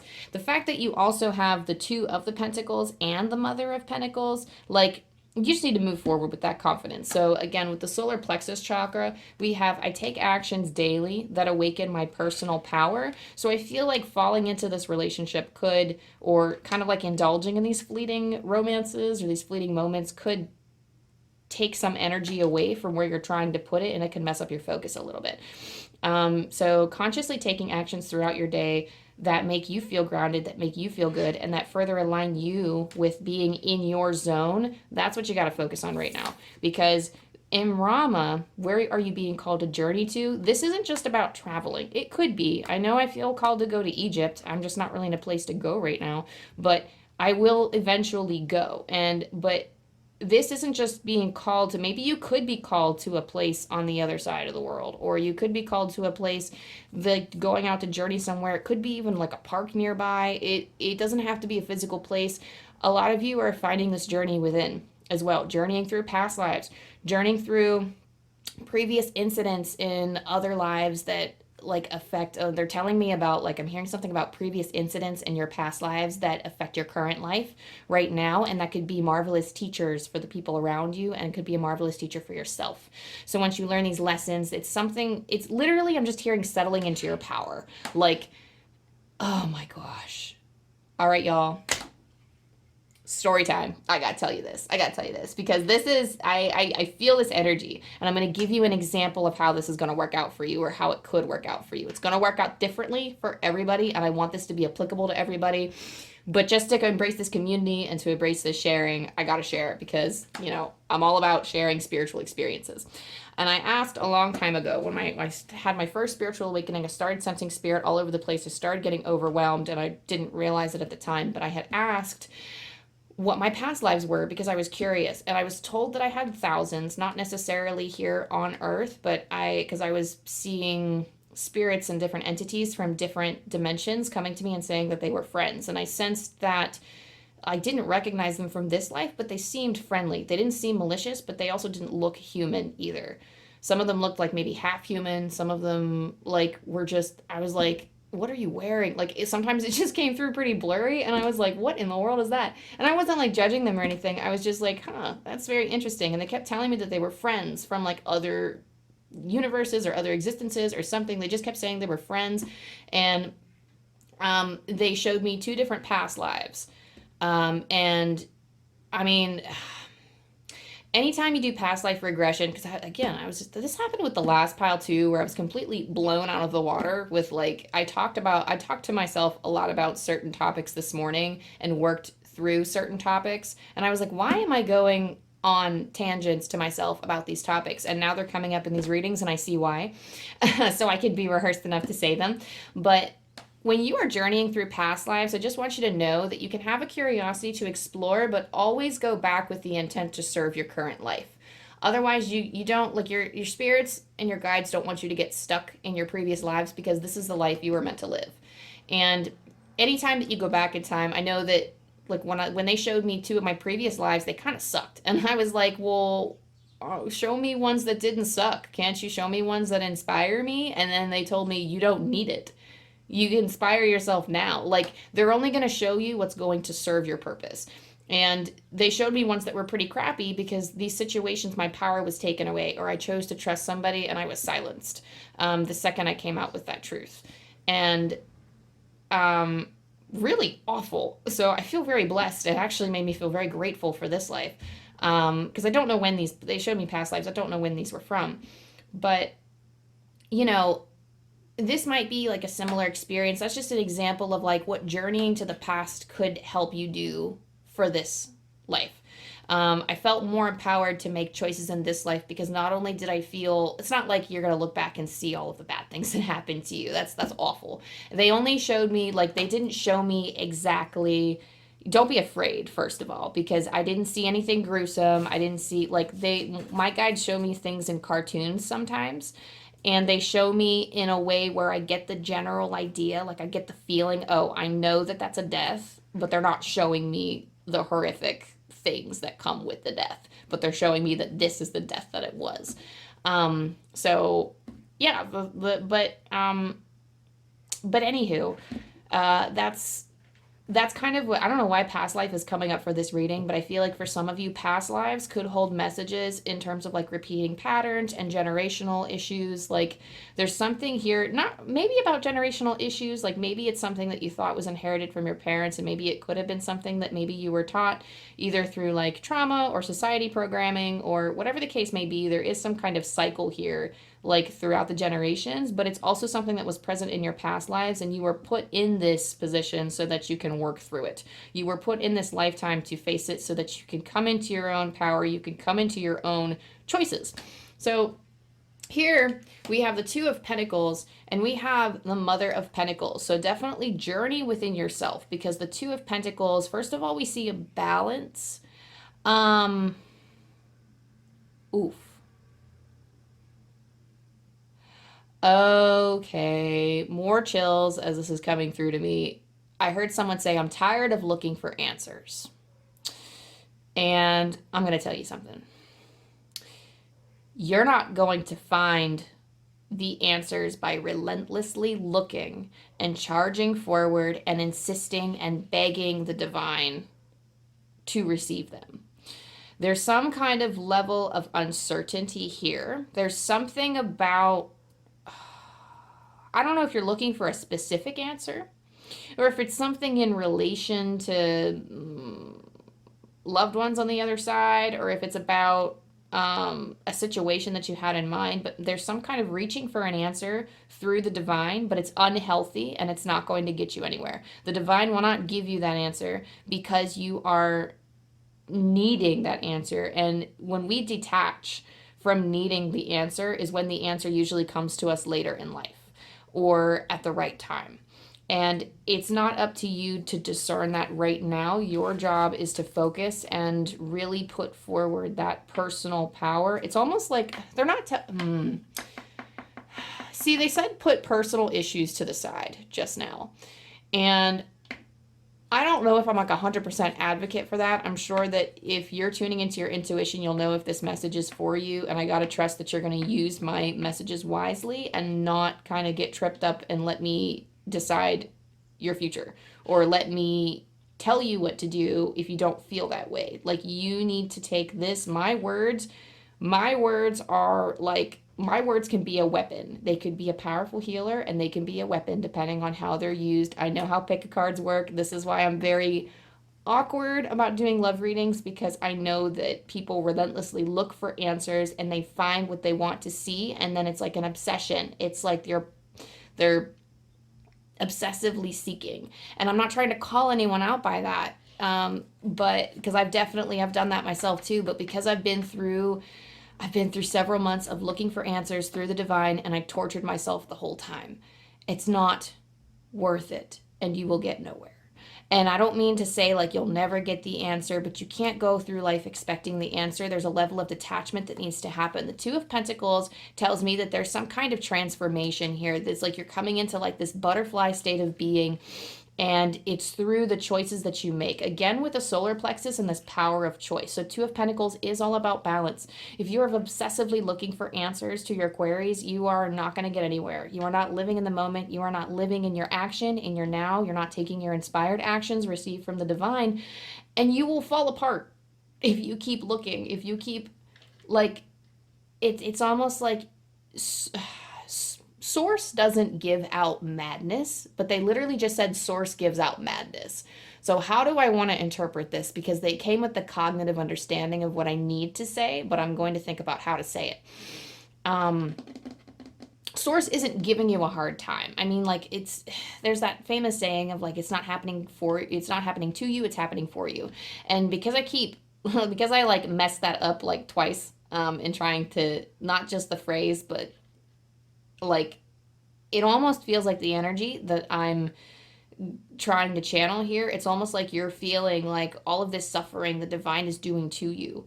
But you have the power to not only transmute that, but to just put down the fuss and lay down, like, and just ignore the drama on the outside for a second and just keep going. Because it feels like you have a pretty polarizing attitude when things happen in your life. I'm not saying you blame the divine, but there is something here about, oh, God's given me a lesson again.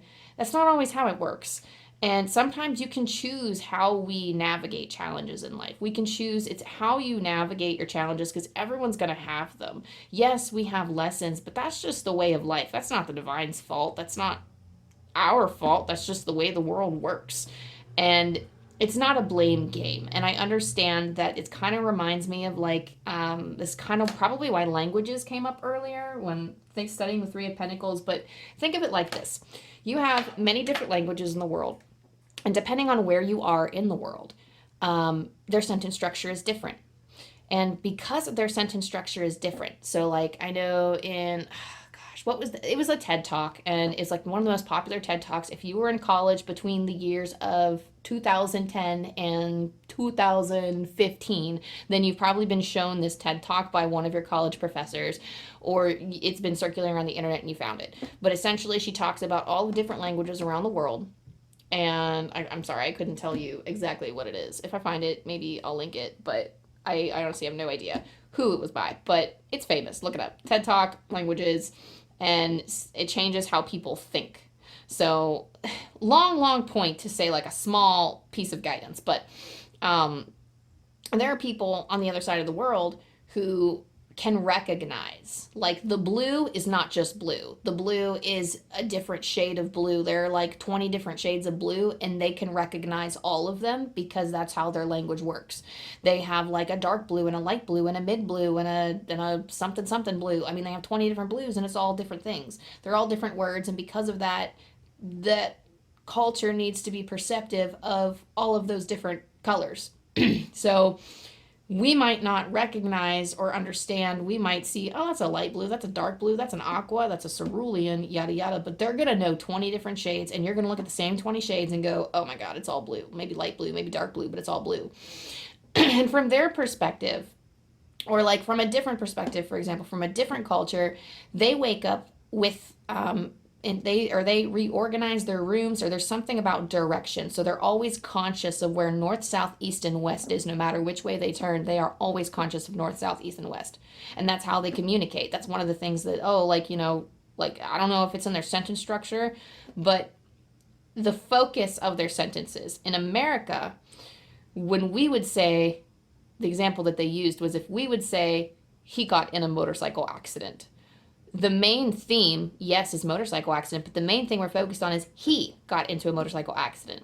So he is the main topic, whereas in another language, they might say the same thing, he got in a motorcycle accident, but what's emphasized is the motorcycle accident, and they go, oh my gosh, an accident, how sad.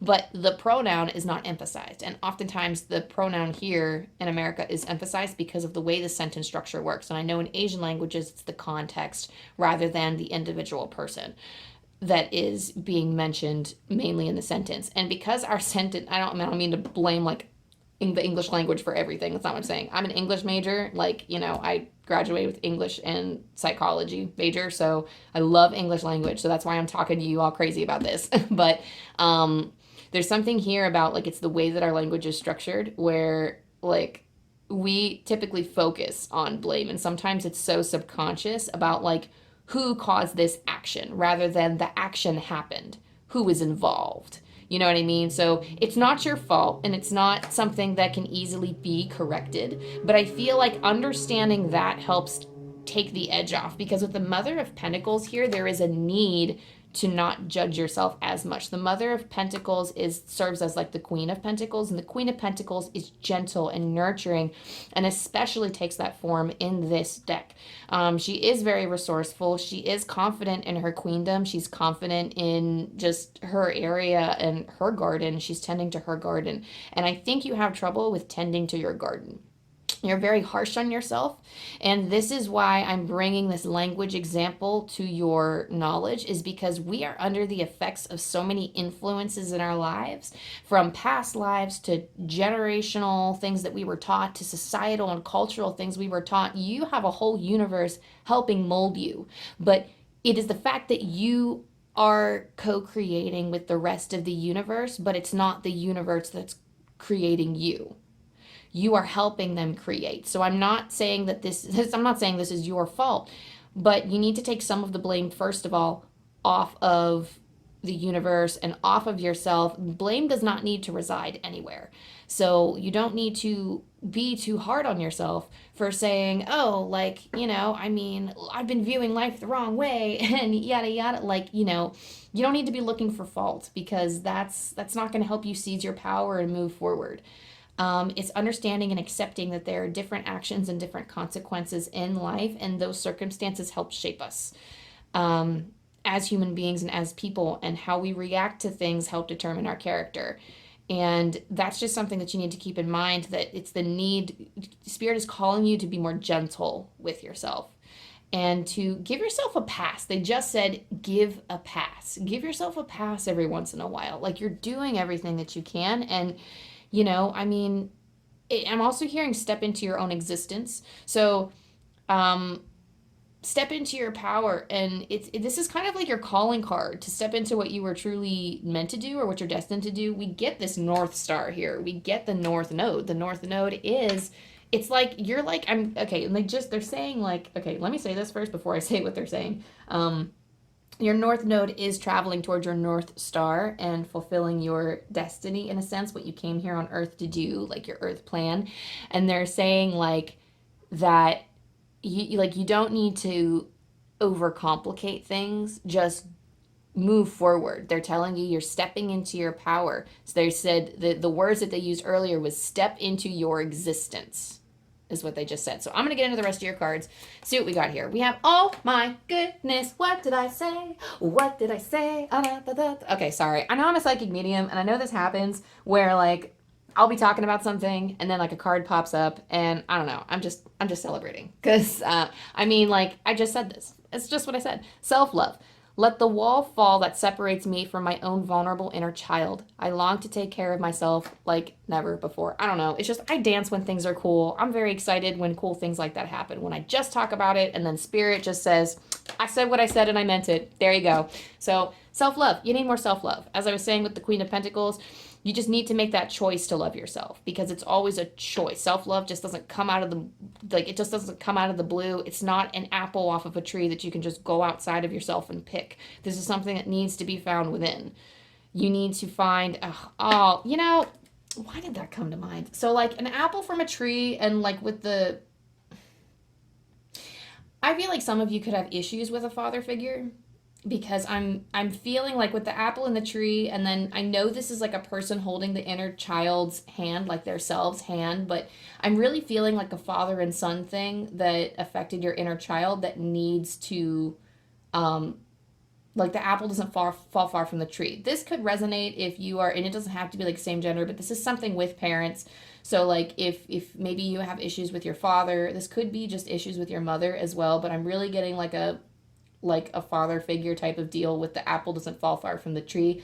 So this could be issues with your parents that like cause these issues of self-love. And I'm not saying like everything's the parent's fault, but again, taking the blame away, the circumstances create the person, and how we react determines our character and determines our view on life. And it's nobody's fault. That's just how it ended up. And sometimes things suck. Oh, you got 3. Oh. Yeah, everyone was supposed to get 1, and somehow I thought I pulled 2, and I was like, I guess this pile has 2, and then you just ended up getting 3. So you got more messages, pile 3. Hello. 3 cards for pile 3.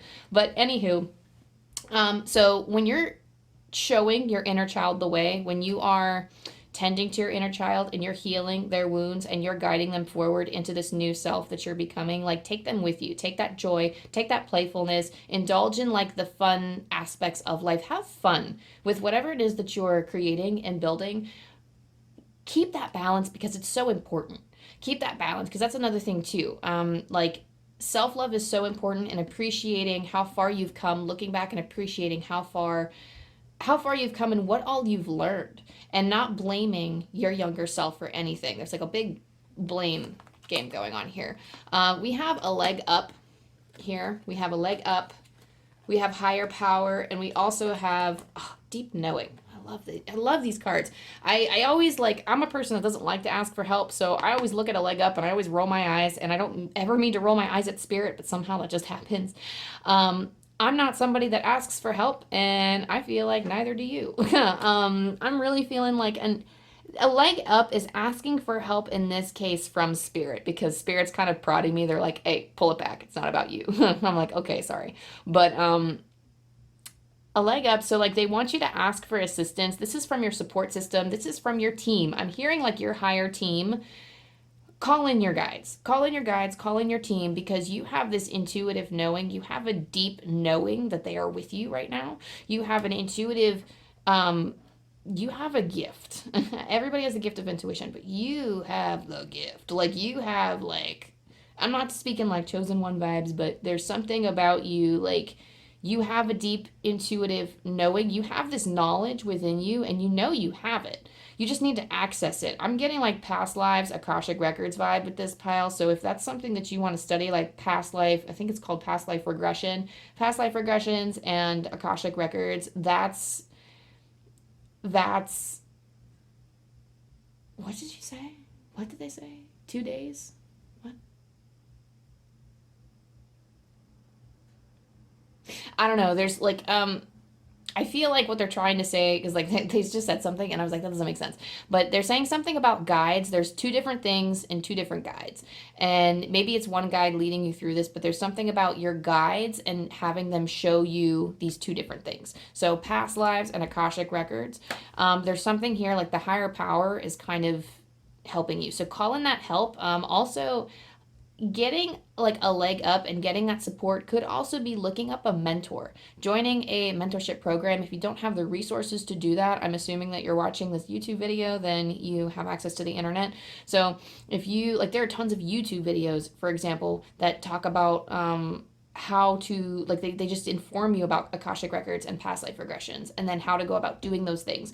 Those types of things are going to help you connect with your deeper issues with your inner child, and then help you I don't know, it's collecting pieces of yourself. There's something here about Imrama, and I feel it important to note that when I brought up Egypt earlier, I wanted to say this and I didn't end up saying it, but I wanted to travel to Egypt because somebody had told me in spirit that I had lost something there, and Egypt has just been a recurring theme, so your girl got to get there. But I have a feeling that that's coming up again, where spirit's you lost something. Not when we are always ourselves and we are always whole, but there is something about picking up the pieces here of yourself to come into a whole self. And you'll find this by going within and connecting with your guides, asking for that kind of help, receiving help on the outside to learn about Akashic Records, and it's spiritual assistance. Akashic Records and past life regression, it's you're studying books or you're obtaining knowledge from somebody. Those people, those resources can also be considered help as well. There's a whole community. There's a plethora of knowledge on the internet about this. There are many, many books. If you're by a library, or you like buying or checking out books anywhere, if you're not in an area that has a big spiritual section, if you're in a small town with a dingy little library with 4 shelves, you might not be able to have that. But there are tons of resources online that go into this stuff, and your guides will help you every step of the way and will guide you to the resources that are available to you so that you can do this. You have all the abilities and the capabilities to do all of this yourself. There are also meditations on YouTube that you can go on to help with past life regressions and Akashic Records, but I highly recommend that you study, especially the Akashic Records, study that a little bit, dig up some information on that. So because that's a whole field. People get certified in that, and I know a lot of certifications in the spiritual community are kind of bunk, but not bunk, but it's not accredited, so it's really hard to, some of them aren't it's so hard for accreditation in something like spiritual or esoteric knowledge. But spirit recognizes, first of all, spirit, and I just want to say, if you are somebody that likes to learn and get accreditations and stuff and get those certifications, it might not have an academic standard accreditation, or accreditation, maybe I'm saying that wrong, I don't know, But spirit recognizes when you achieve something like that. Like, I feel like when I get a certificate or something, or when I get certified for something, the energy around me shifts and something spiritually changes in my energy.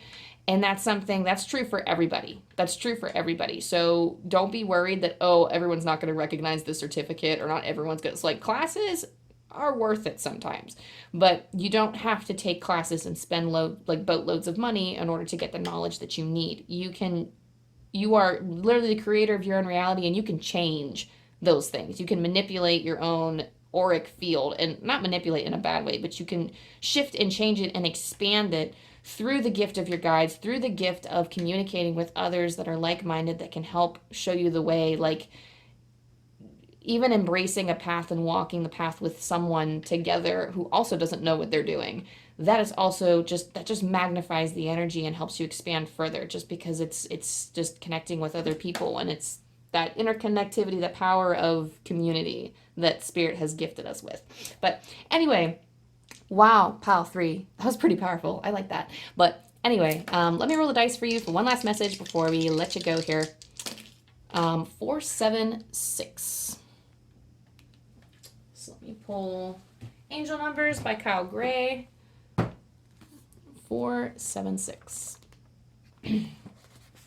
Your angels are guiding you to face your fears and ask yourself what they are teaching you. Know that the love within you can overcome anything. Again, your angels are guiding you to face your fears and ask yourself what they are teaching you. Know that the love within you can overcome anything. Whew. So again, diving within yourself to pick up the pieces with self-love. Every time I look at this card, I just see someone going within themselves and just picking up the pieces and making themselves whole again. You have the ability and the capacity to love yourself wholly. You can do that. If you needed confirmation that you can do that, this is it. Forget what Spirit says. I know Spirit's saying it, but I'm going to say it again. As Amanda, as Wishko the Ferret, I'm here for you, and I know that you can do it. Just by feeling this energy, you're going to be successful with it. There's just no doubt about it. I don't think you can turn the wrong way here, because this is something that is calling to you, and this is a part of your life path, is embracing yourself and loving yourself in all manners and fashions. Like, you're going to come out of this so strong, and you will have so many, you're going to have tidal wave. You're someone who might experience tidal waves of emotions, but like what also coming through with this tidal wave imagery that they're showing me is that you're going to have so many tidal waves throughout your life, so many opportunities to return to yourself and find new amazing ways to love yourself. You're just going to be falling in love with yourself again and again throughout your lifetime. And you're just, I don't know, it's going to be freaking beautiful. Like, oh my God, pile 3. Like, this is amazing. I really love that you're going to just have this cycle of loving yourself again and again. So sometimes if we step into a place where we're falling out of love, you're just going to be able to fall back into it. Something's going to happen. This tidal wave of something is going to happen. You're just going to fall in love with yourself all over again. And the tidal wave doesn't have to be like something bad crashing down on, like, that's not what I'm saying. But something's always going to happen to bring you back to yourself. And your guides do that for you because they love you, and because you love yourself. You're helping them create that energy because you love yourself more than anybody.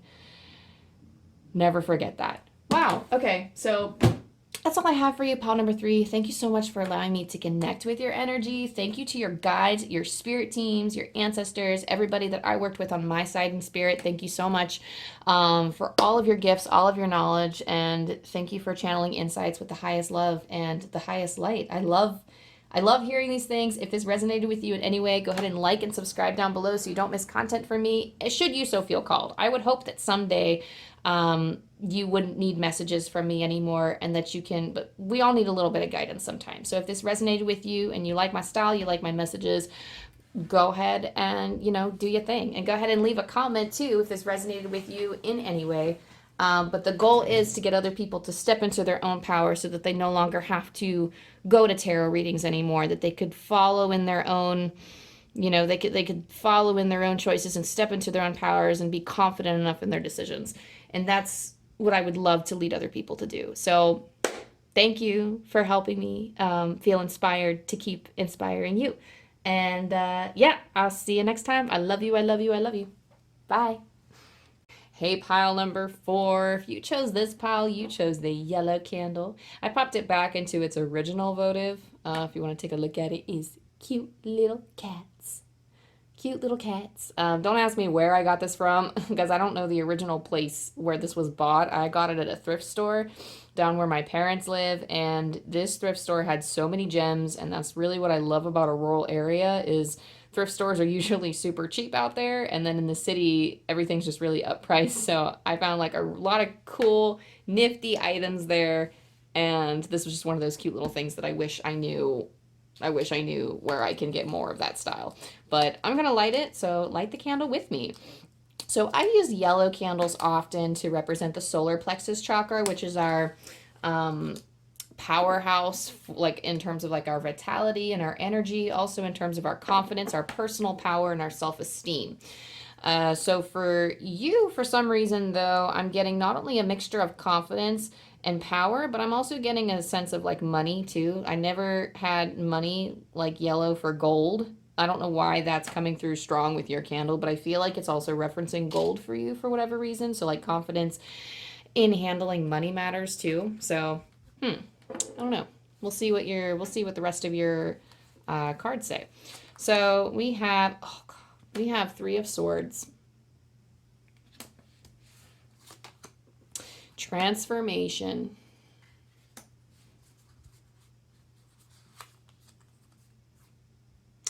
Three of Wands.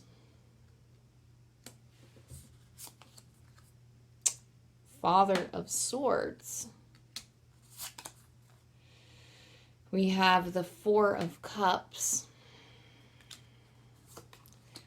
We also have Leap. You go first. The universe will catch you.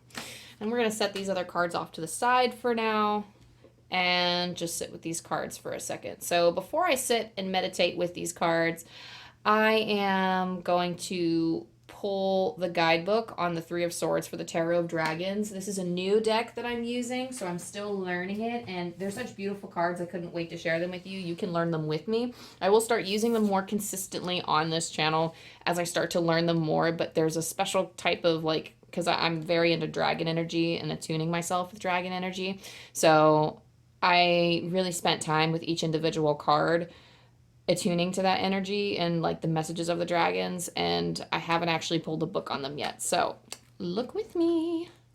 We're going to go to the 3 of Swords. Already I feel like this is going to be just a little bit heavy. And this artwork is beautiful, by the way. This is a deck by Shawn, MacKenzie, and it's illustrated by Ferrat Solon. Sorry if I'm not sounding that out right, but it's Wisdom from the Dragon Realms. This is the guidebook that came with the deck.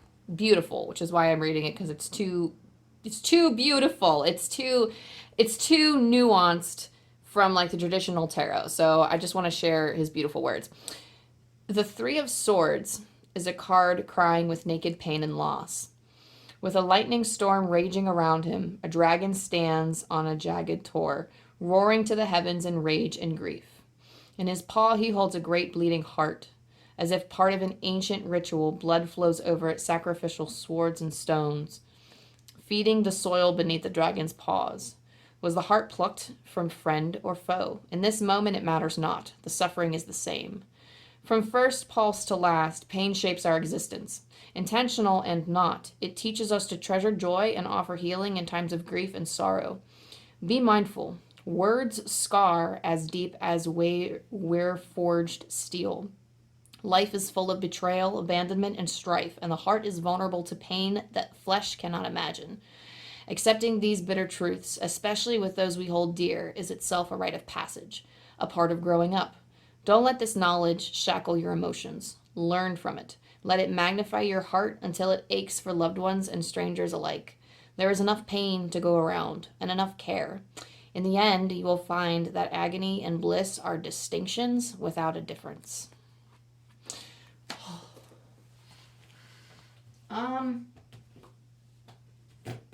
So let me sit with this for a second so I can really connect with this energy and figure out what's happening with this suffering and what you need to know from this. So give me a quick moment to settle into my breath.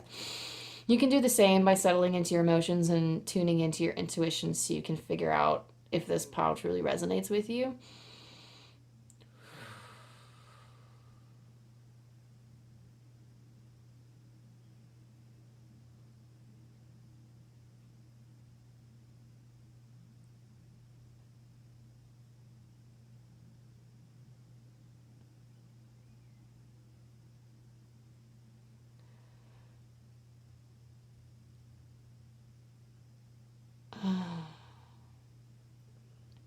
Okay.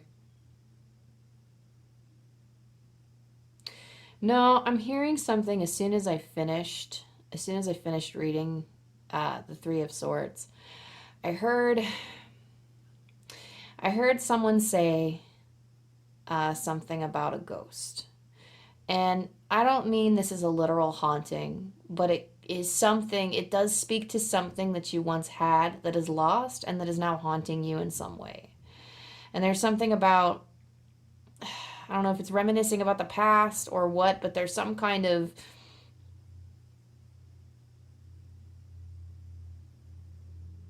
I don't know, there's something about needing to stay grounded. I keep seeing dragon's claws digging into the ground. And there's a need for grounding here because the pain is so great. It's almost like you're gripping and you're flailing everywhere. And there needs to be some sort of digging your claws into the earth and staying there. There is like an incredible pain right now, and it's something that you're just going to have to endure. And I really am sorry to say that, pal number 4.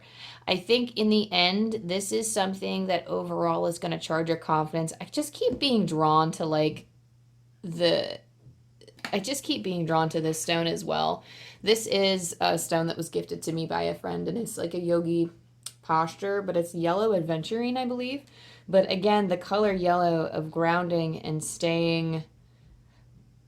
This doesn't have to be in regards to a relationship. This could be in relation to money, but I really feel like there's something here with the yellow, with like the solar plexus chakra. There's something that you will gain confidence in after this suffering.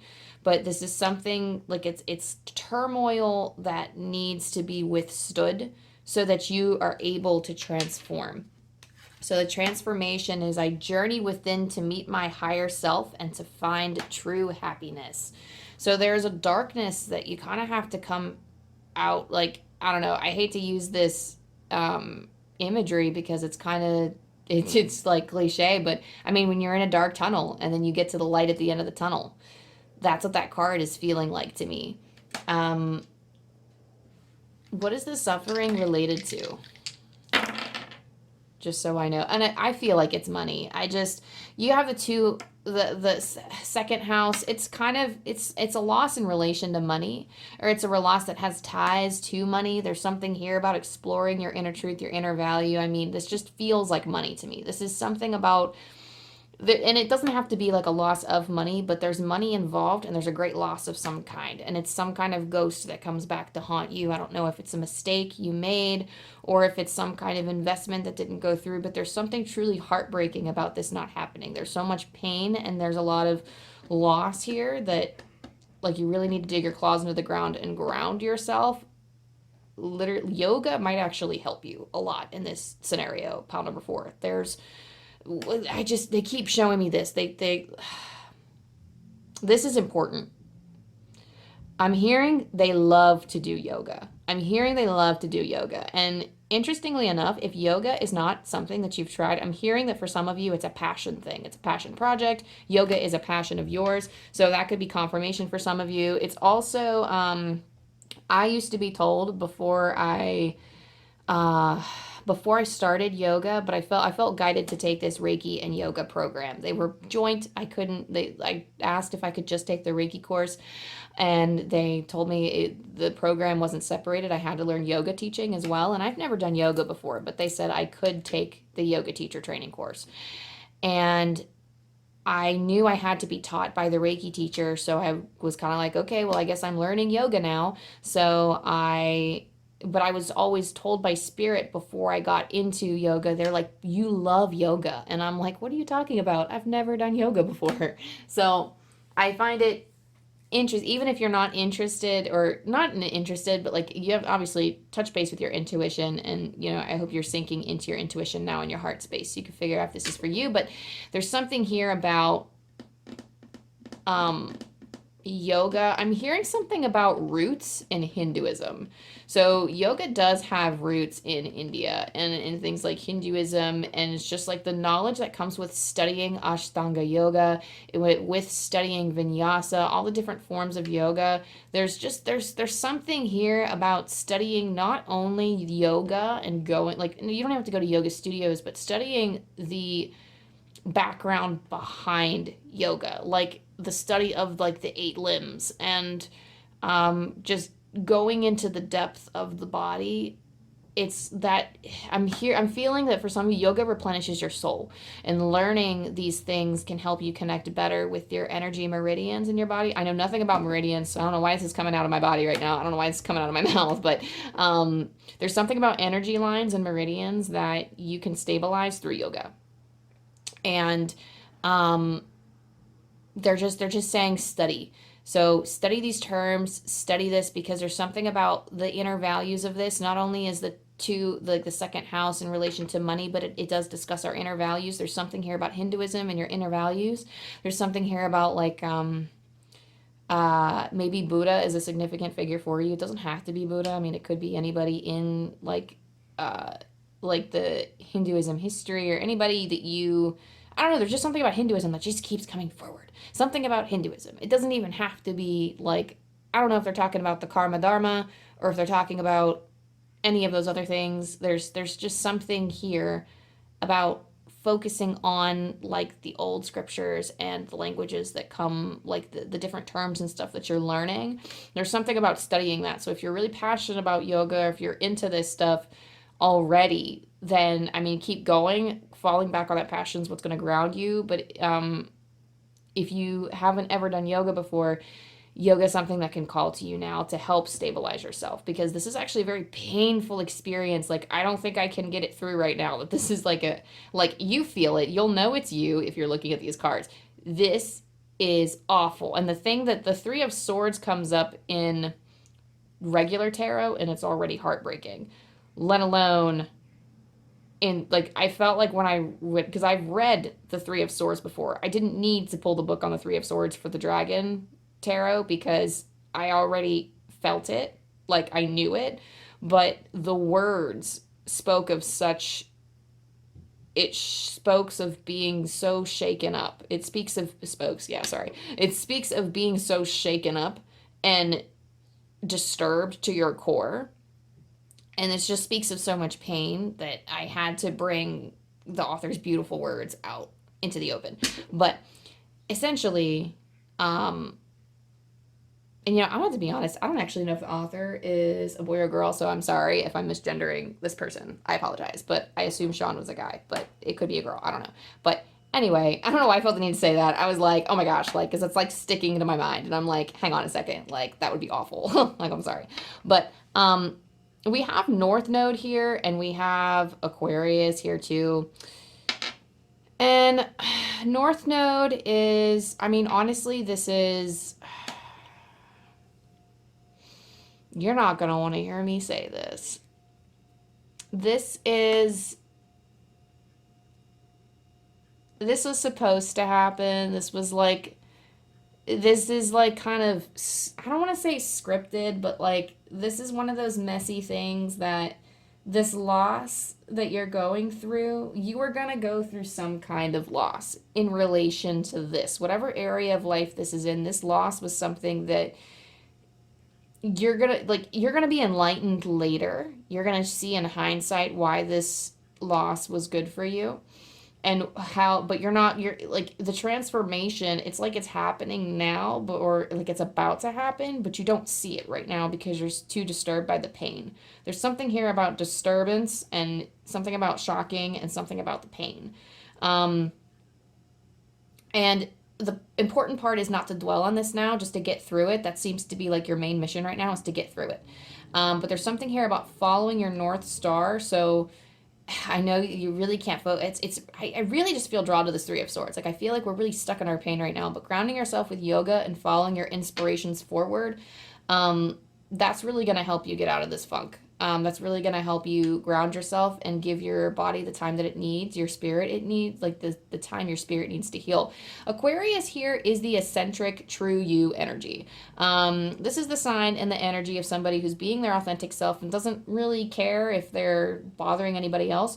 So this this disturbance in your life happened because you are not originally lined with who you are.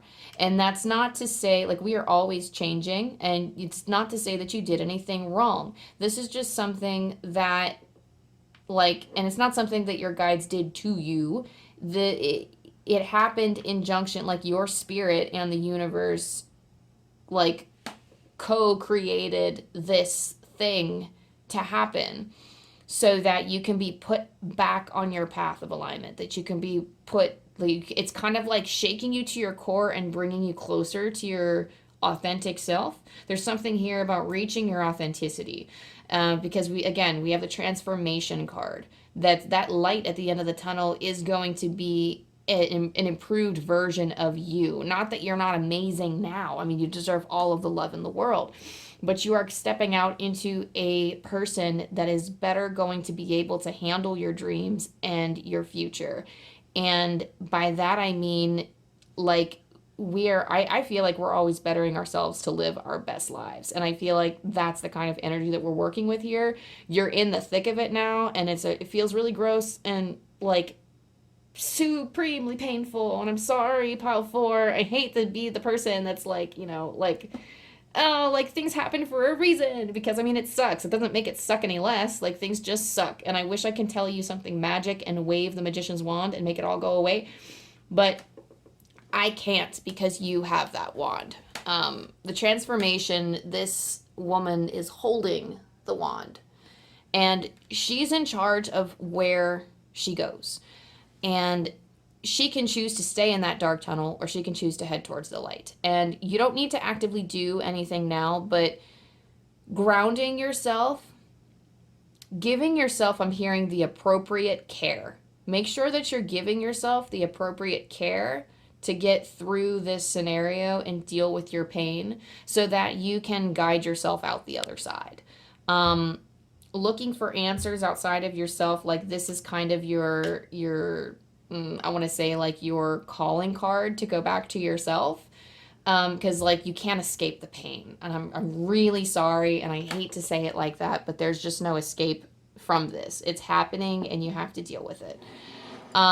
There's something about, like, not wanting to follow your North Star for some reason, because, again, we're talking about our dreams.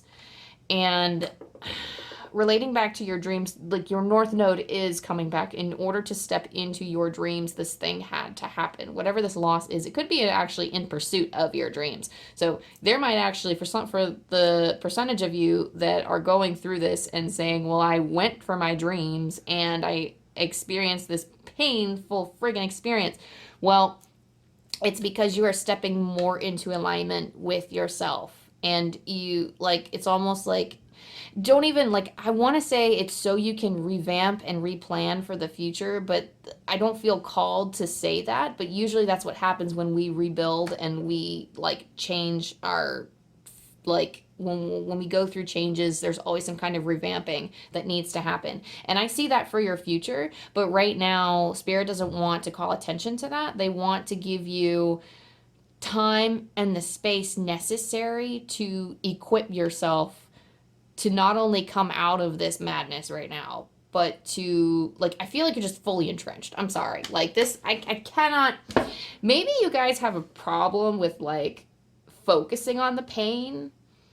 And I'm not going to say you have a problem. I never want to say you have a problem. I feel like with this energy, sometimes, like, when I channel, I pick up on, like, I mean, I'm doing what the guides tell me, but sometimes I get so soaked and saturated in the energy that I feel like I'm exhibiting things that the sitter does sometimes. And I feel like with this, like, there's just so much focus on the pain here. And again, I am so sorry. And maybe you just need somebody to validate that and say that, yes, you are going through a lot of pain. And yes, this sucks. And yes, it's unfair.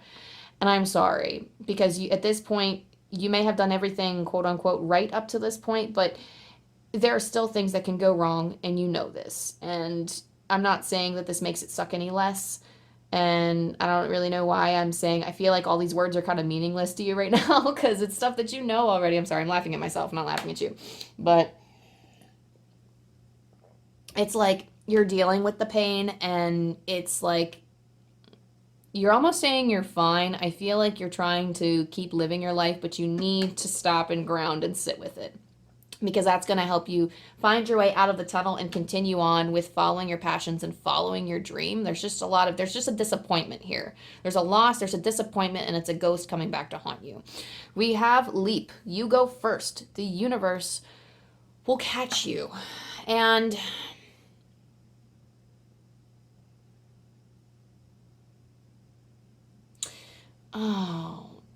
I'm hearing love your strife.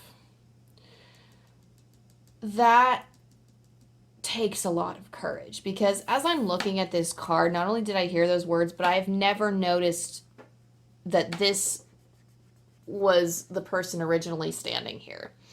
Taking the leap is having the courage to jump into the next phase of life, or having, for you, it's all for this card, it's always jumping into the next phase when I pull it, but I feel like in this scenario, it's having the courage to leave your old self behind. That's so crazy. I've always stared at this card and I have always noticed her jumping, but I've never noticed her old self behind her until now. So holy cow, but there it is. So, but she's leaving her old self behind and she's choosing to part with her misery, but she needs to spend time in that misery to fully embrace and realize why she's going through it. And when she finally steps into that light, I feel like this could also be a group that's been stuck in their suffering for too long, and that maybe they need to, maybe this is like Spirit's way of saying, okay, it's time to part, it's time to move on, it's time to go beyond this and step into your future. Because Three of Swords sometimes comes up for me too when I am spending too long focusing on heartbreak. I feel like it's important to, like, there's some kind of putting it off, there's some kind of processing that still needs done. I'm just getting heavy processing energy here. And I feel like the methods that maybe you've been using to stay in it, or there's something that you're doing that's not quite working, and how to process it. And we're all doing our best, honey. Trust me. I know we're doing our best with it. But there's something about, like, I feel like yoga is just going to be a huge help for you, or working through the emotions in the body, like through yoga practices or through some type of breath work or breathing techniques. There's something here about a very strict, not a very strict practice, but there's something here about utilizing techniques specifically in yoga that could help you. Or there's some activity, if you're not really into yoga, because I do want to make this a general reading, I don't know, for a lot of y'all, it's yoga. Sorry, for y'all, a lot of y'all, it's yoga, and I got to put it out there.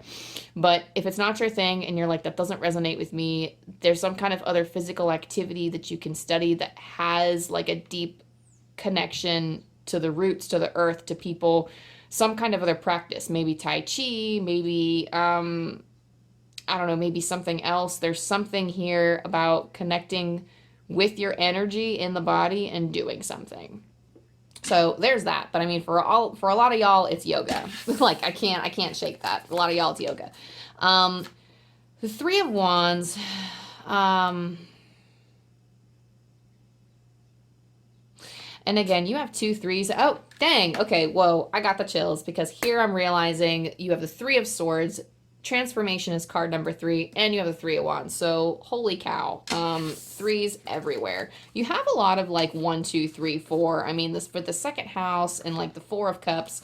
I mean, you are at the very beginning of this journey of your dream, or you are encountering issues kind of early on in your dream, or something about this is about, I feel like the last group was kind of like this too, but stepping into your power is something, like, maybe you haven't noticed your power yet because there's so much suffering. I feel like for some of you, you can be confident. I feel like some of you were naturally confident until all of this kind of happened, and it kind of damaged your sense of badassery or your sense of confidence in yourself. And dealing with the pain, transmuting it, and pulling yourself into this transformation and through this transformation and out the other end. Because what I'm seeing is you stepping out of the cave and taking that leap and separating, leaving this shadowy stuff behind. It's leaving this experience behind. It's making peace with the fact that you have changed, but not further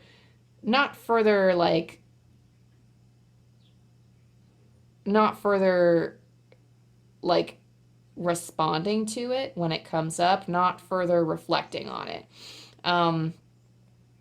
Sorry, they tried to speak as I was like saying something, because they're saying something about change it up. So they just said change it up. So whatever you're doing right now, try to do something a little bit differently and connecting with your body. Try something different in processing. Three of Wands here. Okay, this is speaking of adventure. This is a little bit of your shining star forward. This is a little bit of your hope. That Three of Wands is again telling me you're at the beginning of your journey. Three of Wands says that there is this whole portal here, that it is filled with so many colors and so many possibilities. You have the whole world. You have the whole dang universe in this triangle. And I mean like in this portal. And you taking the leap into this portal will allow you access to so many different pathways to your dream. It's unfathomable. It's unreal.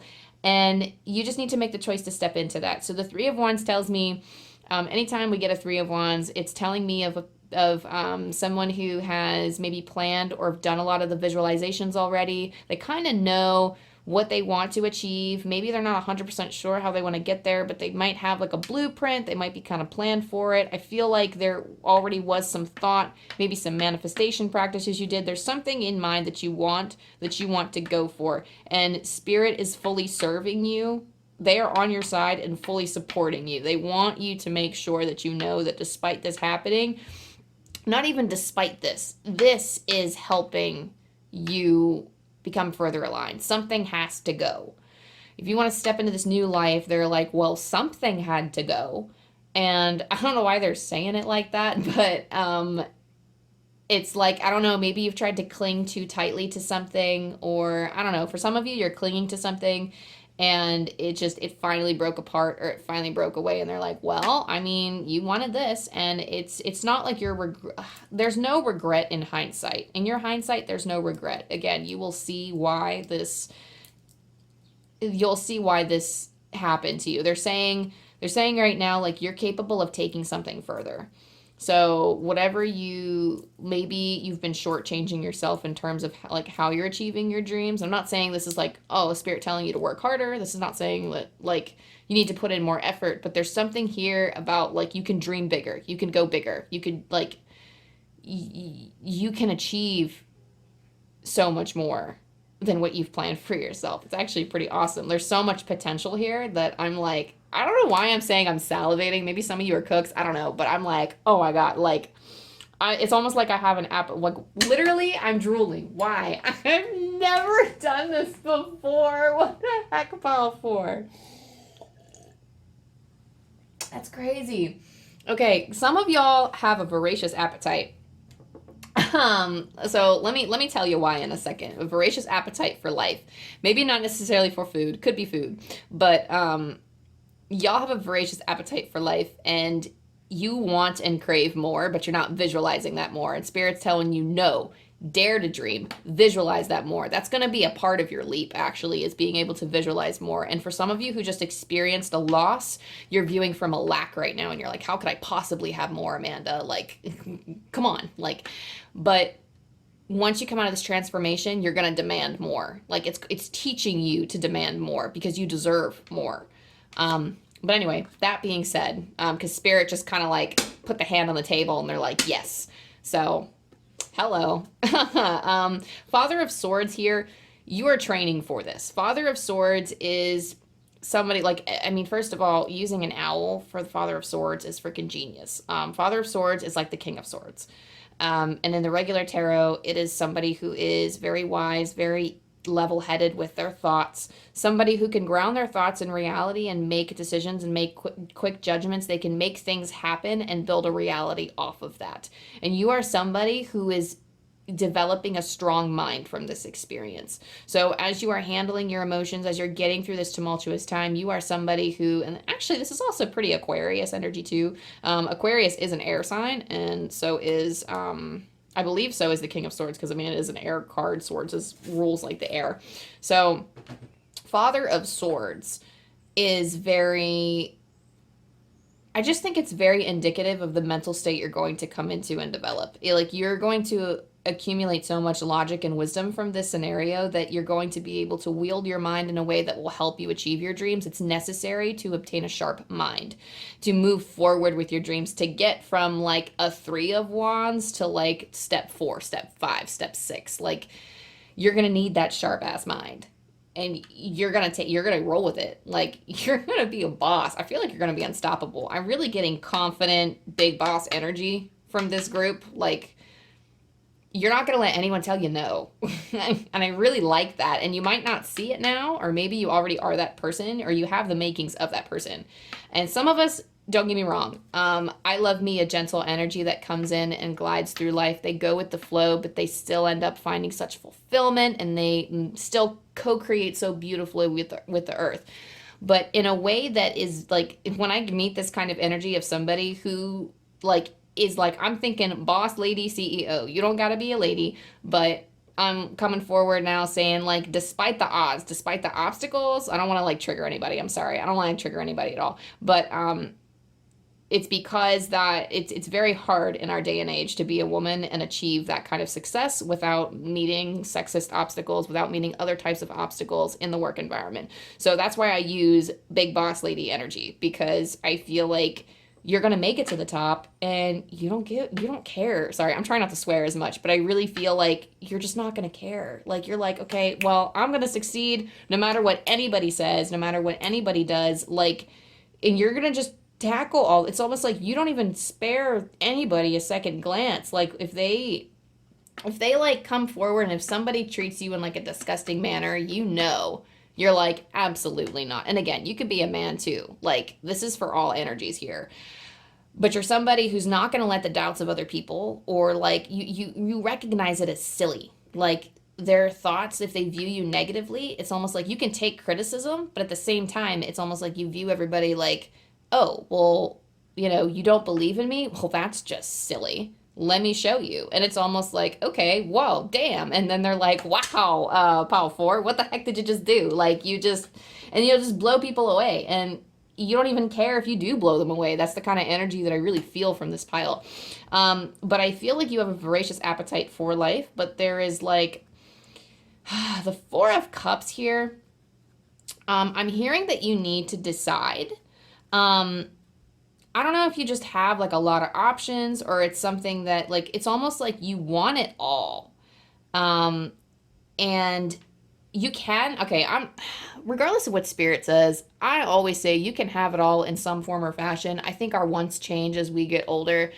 I've seen this, I don't know what that one dude's name is, but it was so amazing to me. This one dude was like a wine connoisseur, a pro wrestler or something, or maybe he was a karate master. I don't know, but he did something physical and was like a black belt in it or whatever. And he was like a teacher or like a champion or whatever. But he also was like an author, and then he also did something else, and they were the most random hodgepodge things ever. And I was like, wow. I mean, and so many people accomplish so much in their careers. If you're a writer and you write like 50 books, oh my God, you're a prolific author. That's amazing. Like, dang, you really are accomplished. But seeing somebody that has so many skills and talents and actually accomplish something with that, I'm like, wow, like that feels so impressive to me, because I find that impressive because I'm also that person that wants to experience everything and get a taste of everything. And I feel like you are that person that wants to taste everything and experience everything. And with a level-headed mind, I feel like you will achieve better focus. This is voracious appetite is not bad, because it's going to help you achieve a lot. It's going to help you in life, and you're going to go far with it. But I feel like we also have kind of like a wanting money type of mindset too, and there's nothing wrong with that. I'm all here for like not the get rich quick schemes, but I'm here for like the longevity and like the wanting a good cash flow. Like I think money gets a bad rep. I have a lot of money wounds to heal too, and I think it's so empowering to see people who are like, yeah, it's okay to want a lot of money and to want to live like a really expensive lifestyle. It's okay to want that. You can achieve that goal. And like everyone says, oh, but you don't need money to be happy. Okay, well, you don't. But, you know, I mean, sometimes money's nice. Like, you know, and I feel like this is a pile that really gets that.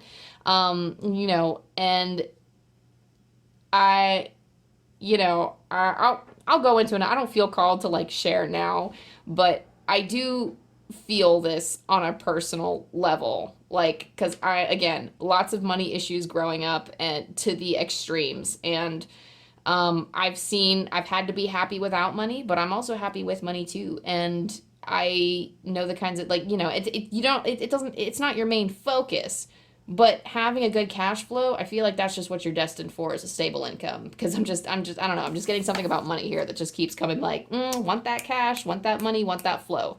That's okay. Don't hyper focus on it, but it's almost like you have the mind that says, I know not to focus on it. Maybe there is some trauma to work through because this is affecting your second house. So this is something that you'll have to work through, but that's later. I'm thinking like later, a little bit down the line. That's not even something Spirit wants to bring up now, but just as a heads up. But again, you want to taste everything. You want to try everything. I don't really sense any problems with this. So like the Four of Cups usually talks about somebody who's a little indecisive and who kind of sits on these choices for a while and doesn't really take what's offered to them. And I feel like with this card,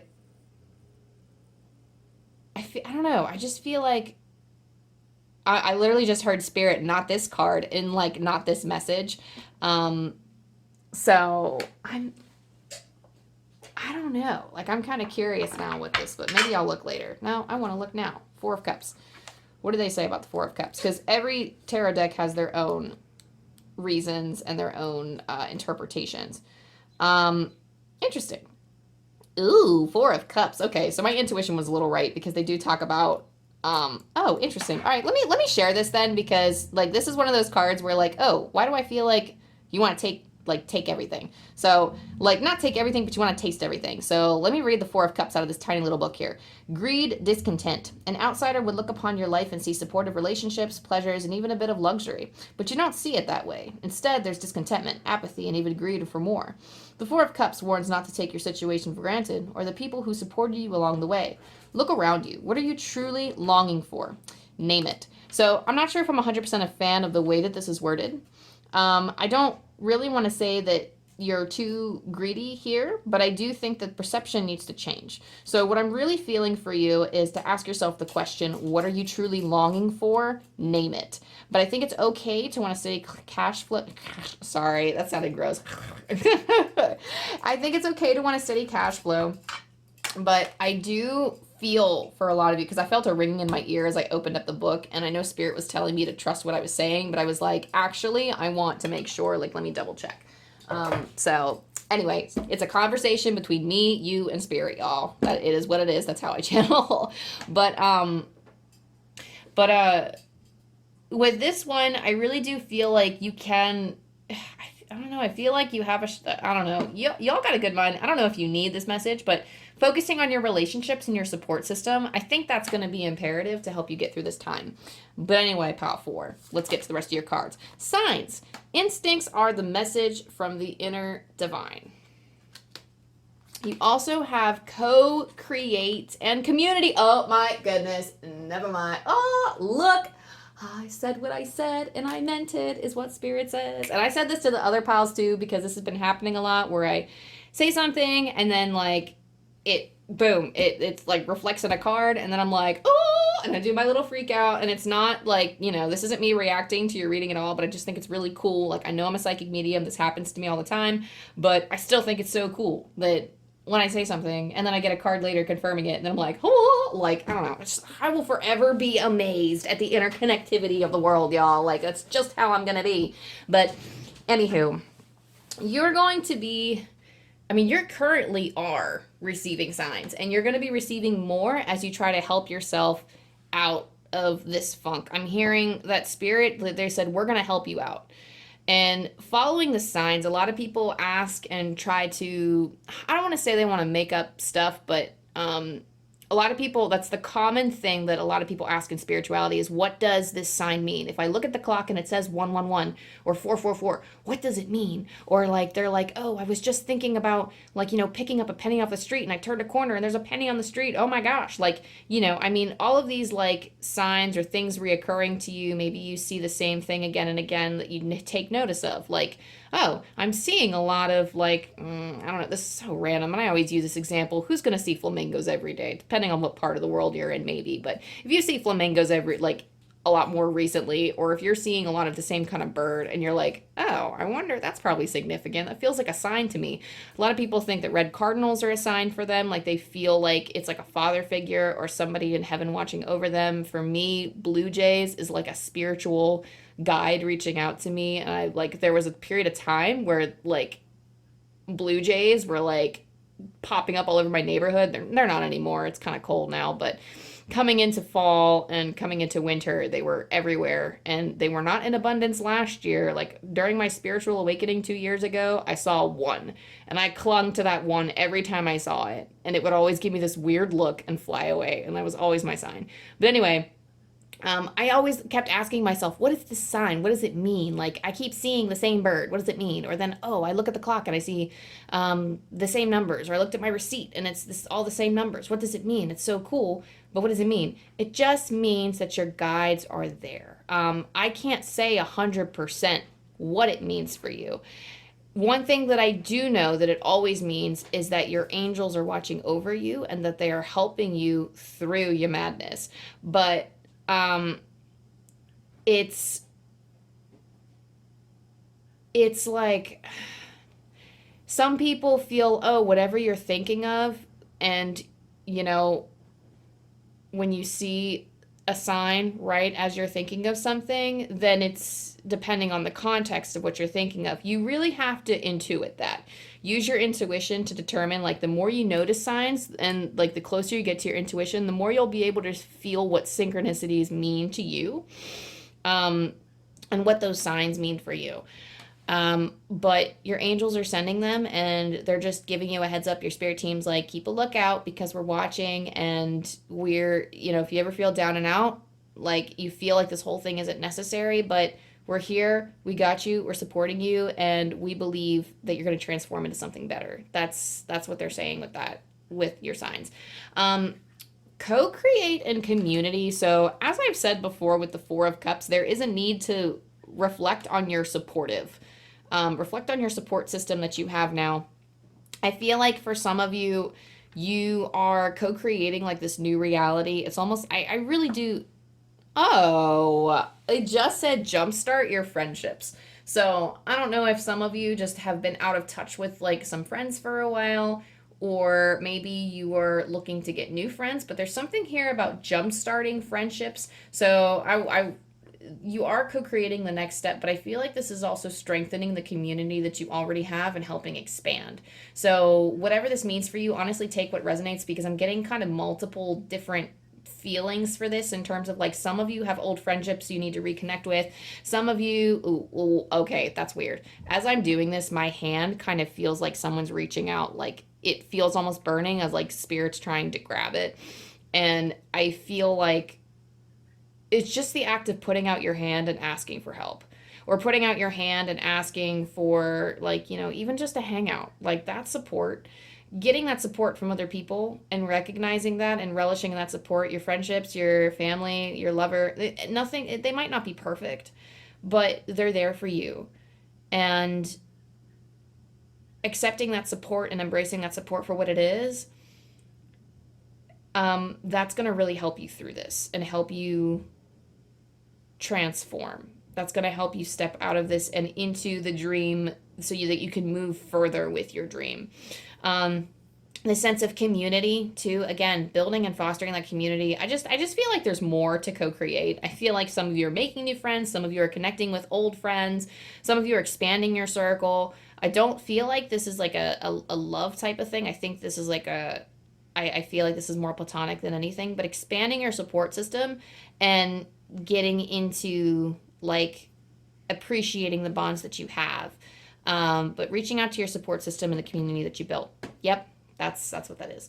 So, but I just feel like this is also just co-creating the next step in your life. And the next step is connecting with others, like grounding yourself, keeping yourself like still is what I'm hearing. Keeping yourself still so that the winds of your emotion can pass, and allowing yourself, like your friends and your family or your connections are going to help guide you out of this transformation. So you have to be the one to do it, but you will have support along the way. Like this whole second part is about having support from the divine. You don't have to do this alone. Pile number 4, you don't have to do this alone. That's what the second part of your message is. Like, I don't think I can say it in any more simpler terms. So I'm going to roll the dice for you for a last message from the angels and your spirit team. What do we got? 5, 4, 2. Okay.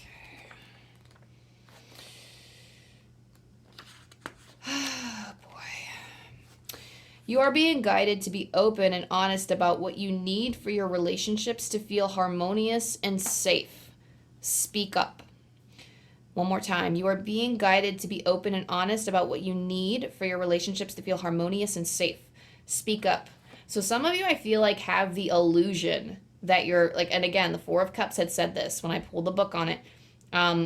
Some of you have the illusion that your friendships are not supportive, but sometimes when we hold out a hand and we offer our connections the opportunity to support us, we realize just how they could be there for us. So sometimes all it takes is the introduction on your part to recognize the kind of value that they can bring in. And it could strengthen your relationship too, because you can't always be the one doing everything for everybody else and not asking for anything in return. You can, but it creates imbalanced relationships, not only for the other party, but it strengthens your bond with them. It makes you feel supported because they're helping you, and it makes them feel like they're giving back to you. So you don't always have to be the one to give. For those of you who are overgivers and who never want to ask for help, that's just a straight message up for you. But yeah, that's all I have for you, pile number 4. Thanks for checking in. Thanks for allowing me to get with your vibe. I really appreciate your spirit guides, your spirit team, and my guides and all my peeps on the other side for allowing me to connect with you and your energy. And I don't know, I just love that I got to do it. So I'm almost positive, I'm very positive that things are going to get so much better for you, and I know you're going to come out stronger from this. So if this resonated with you in any way, go ahead and like it, subscribe, leave a comment down below if you so feel called to let me know how it's going. And if you need more guidance in the future, and if you so feel intuitively called, if you subscribe, then you'll be able to keep up with content from me, because I always put out pick a card. Sometimes I put out stuff for the zodiacs, and I plan on doing lots of cool stuff in the future with this channel, and just fostering and creating a community based on spiritual learning and just helping each other. So yeah, I just love bringing people together. So I love you, I love you, I love you, and I'll see you next time. Bye. Good luck. Hey, pile 5, what's going on? If you chose this one, then you chose the pink candle, which I put in this little votive here.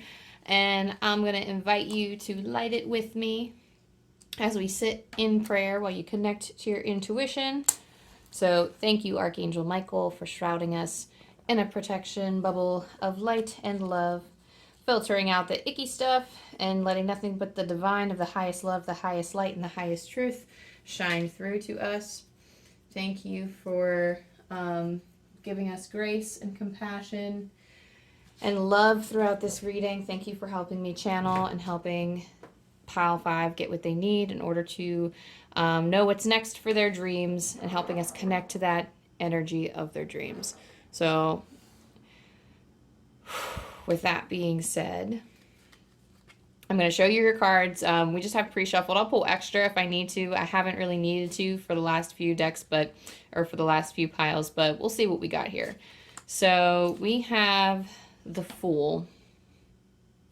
And I also saw dragonflies when connecting with this reading, so if that's significant for you. I think the second I saw, it seemed like a bumblebee, but it just seemed like another version of a dragonfly, so dragonflies might be significant for this pile. So we have the Fool in the Dragon Tarot. We have Celebrate Life. I celebrate every day by honoring and respecting all life on Mother Earth. You have the Emperor, the Moon,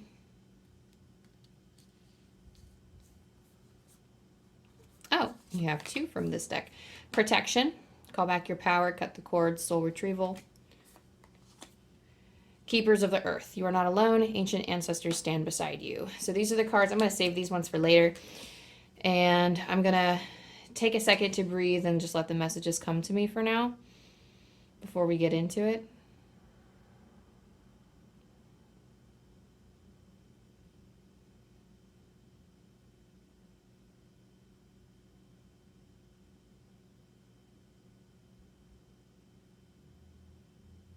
They're saying something about a future. What are we talking about?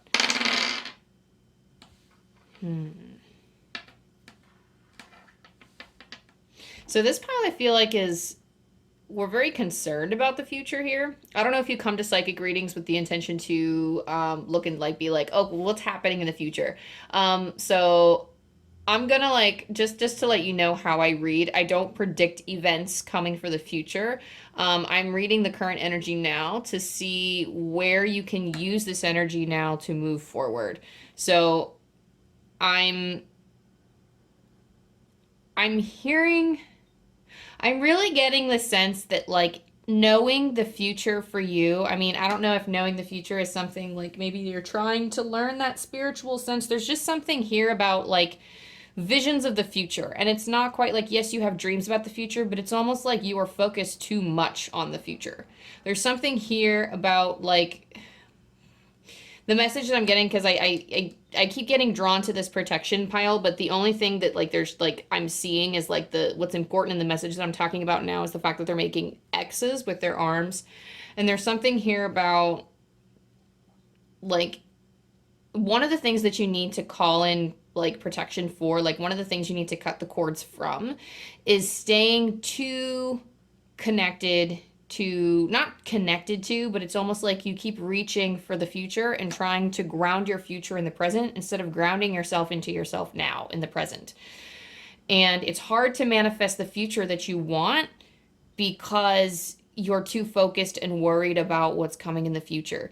And that kind of makes sense for me. So we have the Fool. So, I mean, I'm going to pull the book on this. Like, I've been pulling the book on the Dragon Tarot before I start channeling because I think that Shawn MacKenzie's messages are just absolutely written so beautifully that I have to share. So before I get too heavy into the channel, let me pull the book on that and then also show you just this beautiful artwork.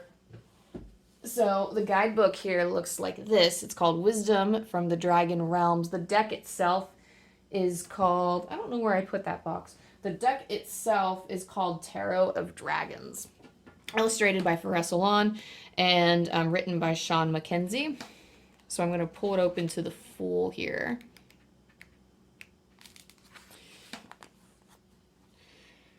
A young dragon stands at the edge of an alpine precipice, savoring the first green blush of spring. It is an invitation no dragon can refuse. Her mottled golden-orange wings unfurl in the sun. A sweet, warm updraft beckons. All is in readiness for her first flight into the unknown. She is brilliant and curious, a dreamer eager to begin her draconic journey. The white rose in her teeth holds her innocence, grace, and promise, and the white tiger cub, her youthful courage, vision, and willful spirit. The tiger prances playfully by her heels as if to say, go on, be bold, test the air. A leap and a flap are all it takes to join the distant brace of dragons winging over mountain, down valley, and across the untamed sky. There comes a time in every young dragon's life when the impulse, the need to plunge into the unknown rolls like a clarion song through her soul. The nest has grown small and the world is so inviting. It is a time for change, for innocence, to meet experience. Still, standing there on the ledge is not without its share of dread, even for the most recklessly adventurous among us. But there can be no journey without spreading your wings to catch the wind and lift you on your way, without heeding the call to explore the nascent hero within. Attend the tiger's frisky urging, trust your passions, your dreams, and don't look down. The first step is a leap of faith. Take it.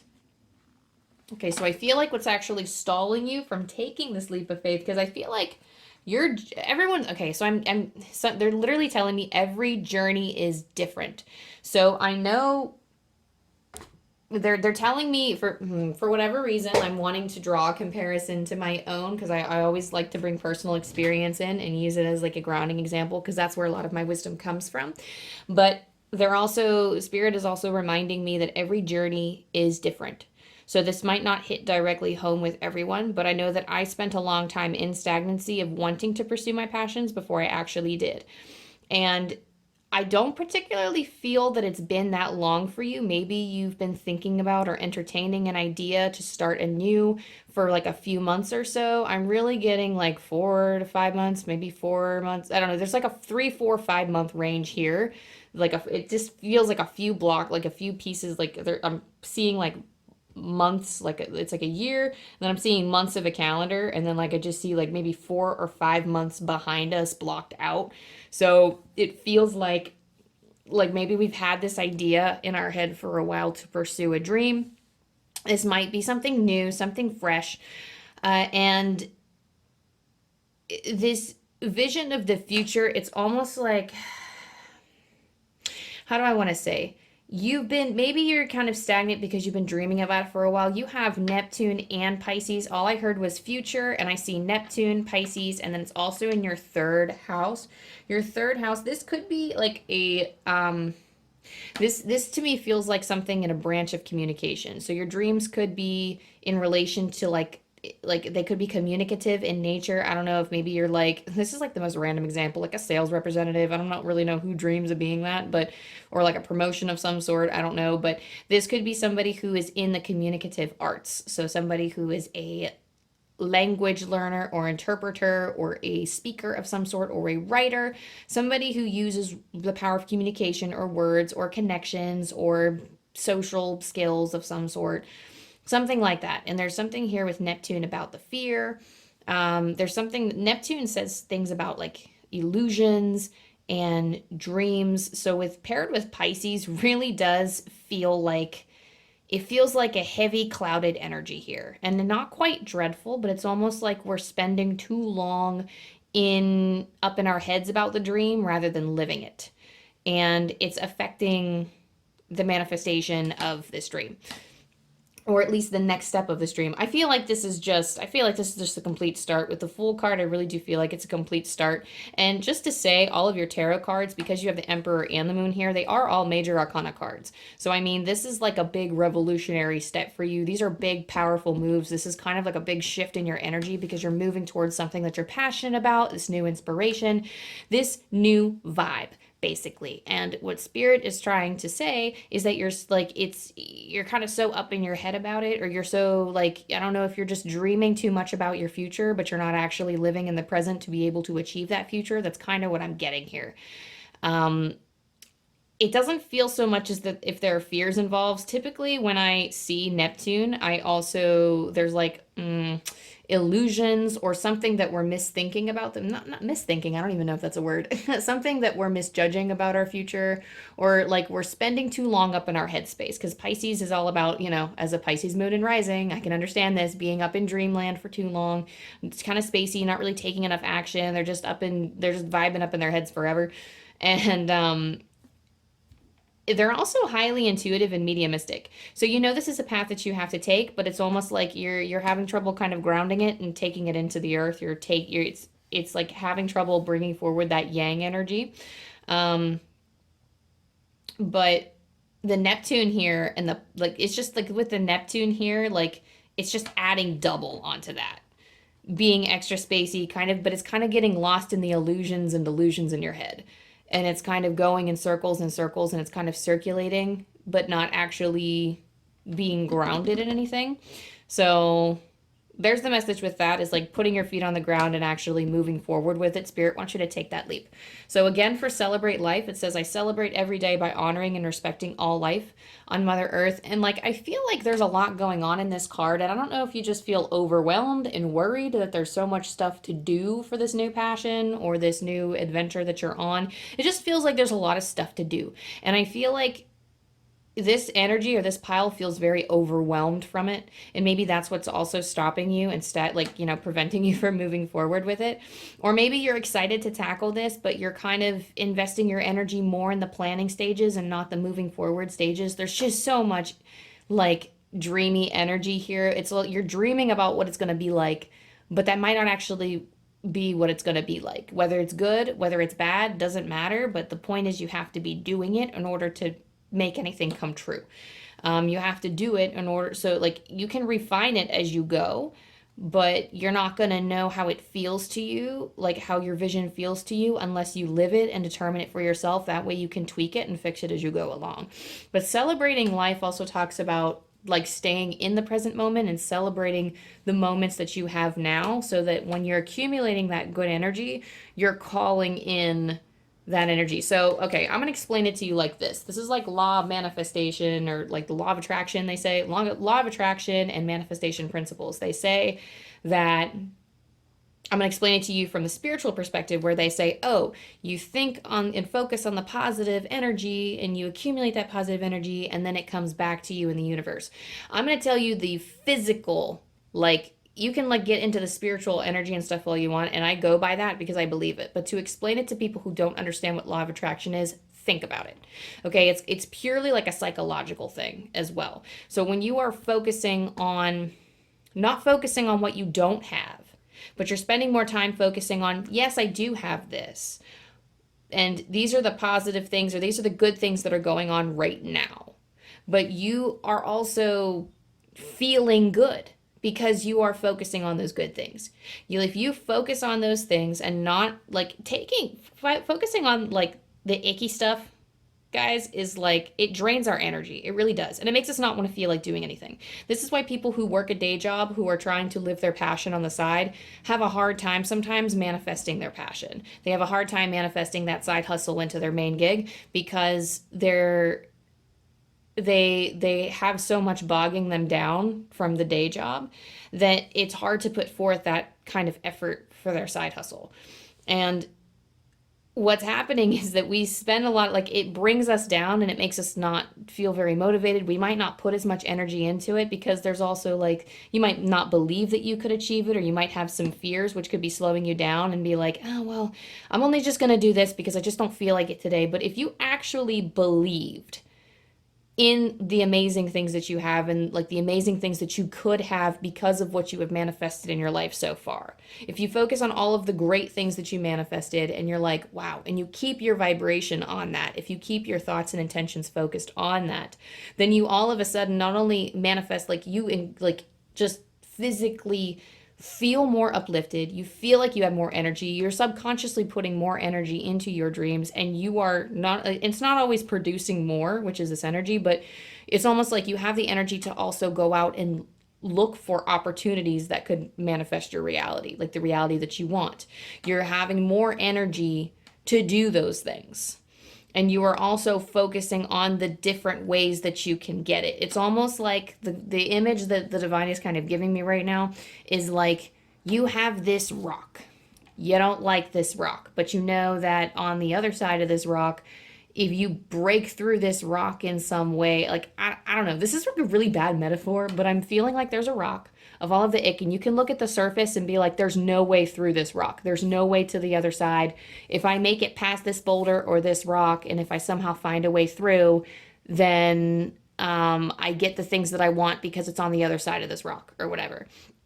And what I'm seeing though is light, and I'm seeing light seeping through the cracks of this rock all the way through. And some places are a dead end, but you just follow the light all the way back and go down a different crack of the rock. And then eventually you come out the other side and you no longer have the rock in your path. And that's what I feel like, I don't know if that metaphor made sense, sorry y'all, but that's just the image that I'm getting, is that people who focus on the good have the energy to look for those cracks. They have the energy to see their windows of opportunity and take it. This isn't like just about yang energy and doing. These people are taking breaks, but they are understanding. The people who achieve are understanding. They're like, okay, my energy is important and I have to take care of it so that I can keep myself focused on the great things that I've manifested so far, because that's what it's all about, keeping your vibration on that level. Like, it's okay to have a bad day, but keeping yourself up and elevated when it's time to work and when it's time to really get down to business and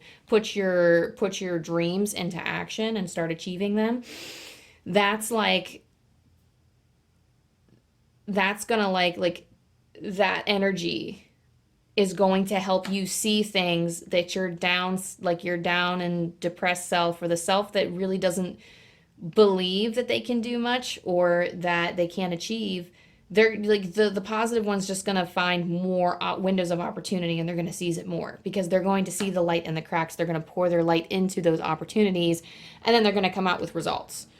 And it's just consistently trying until you get lucky, until the universe graces you with that luck, and you keep trying because you know you can do it. And so, and I think for you, it's not quite focusing on the negative, but it's just very future oriented. So staying in the present and focusing on the surrounding things that you have that bring you up, that, because I feel like a lot of you, it's just like, you know, because your head up is in the clouds and you're spending so long trying to be in your future and trying to live in your future, when some of you might actually be going about manifestation in, like, I don't want to say the wrong light, but it's like your energy is not in the right place and you're not understanding why you're not manifesting something. And it's because your energy is too much in the future and not here in the present working towards that future. But turning your awareness to, like, the things that you've manifested already in more of like a positive mindset. I'm not talking about toxic positivity, but putting it in more of like expressing gratitude and pumping yourself up, basically being your own hype man in times where you feel down. And then just like, yeah, I mean, just getting yourself in that healthy rhythm and that healthy cycle so that you're not always focusing on the things that you don't have, because having a future-oriented mindset is focusing on the stuff that you don't have. So just shifting your awareness is going to help your attraction a little bit more. I would definitely look a little bit more into the law of attraction. Look into Abraham Hicks. I always recommend that resource, like going on YouTube and finding Abraham Hicks videos, because there's always a lot of good, they're like in the form of like TED Talks. So finding like their speeches is actually pretty incredible hearing them. I learned a lot about my own energy just from kind of reworking through some of the things that they said. And I was like, I really like that. Anyway, we have protection here. Call back your power, cut the cord, soul retrieval. This is, again, bringing yourself back to the present. This is saying that, like, your guides and your angels are protecting you, but you also need to do some of the work.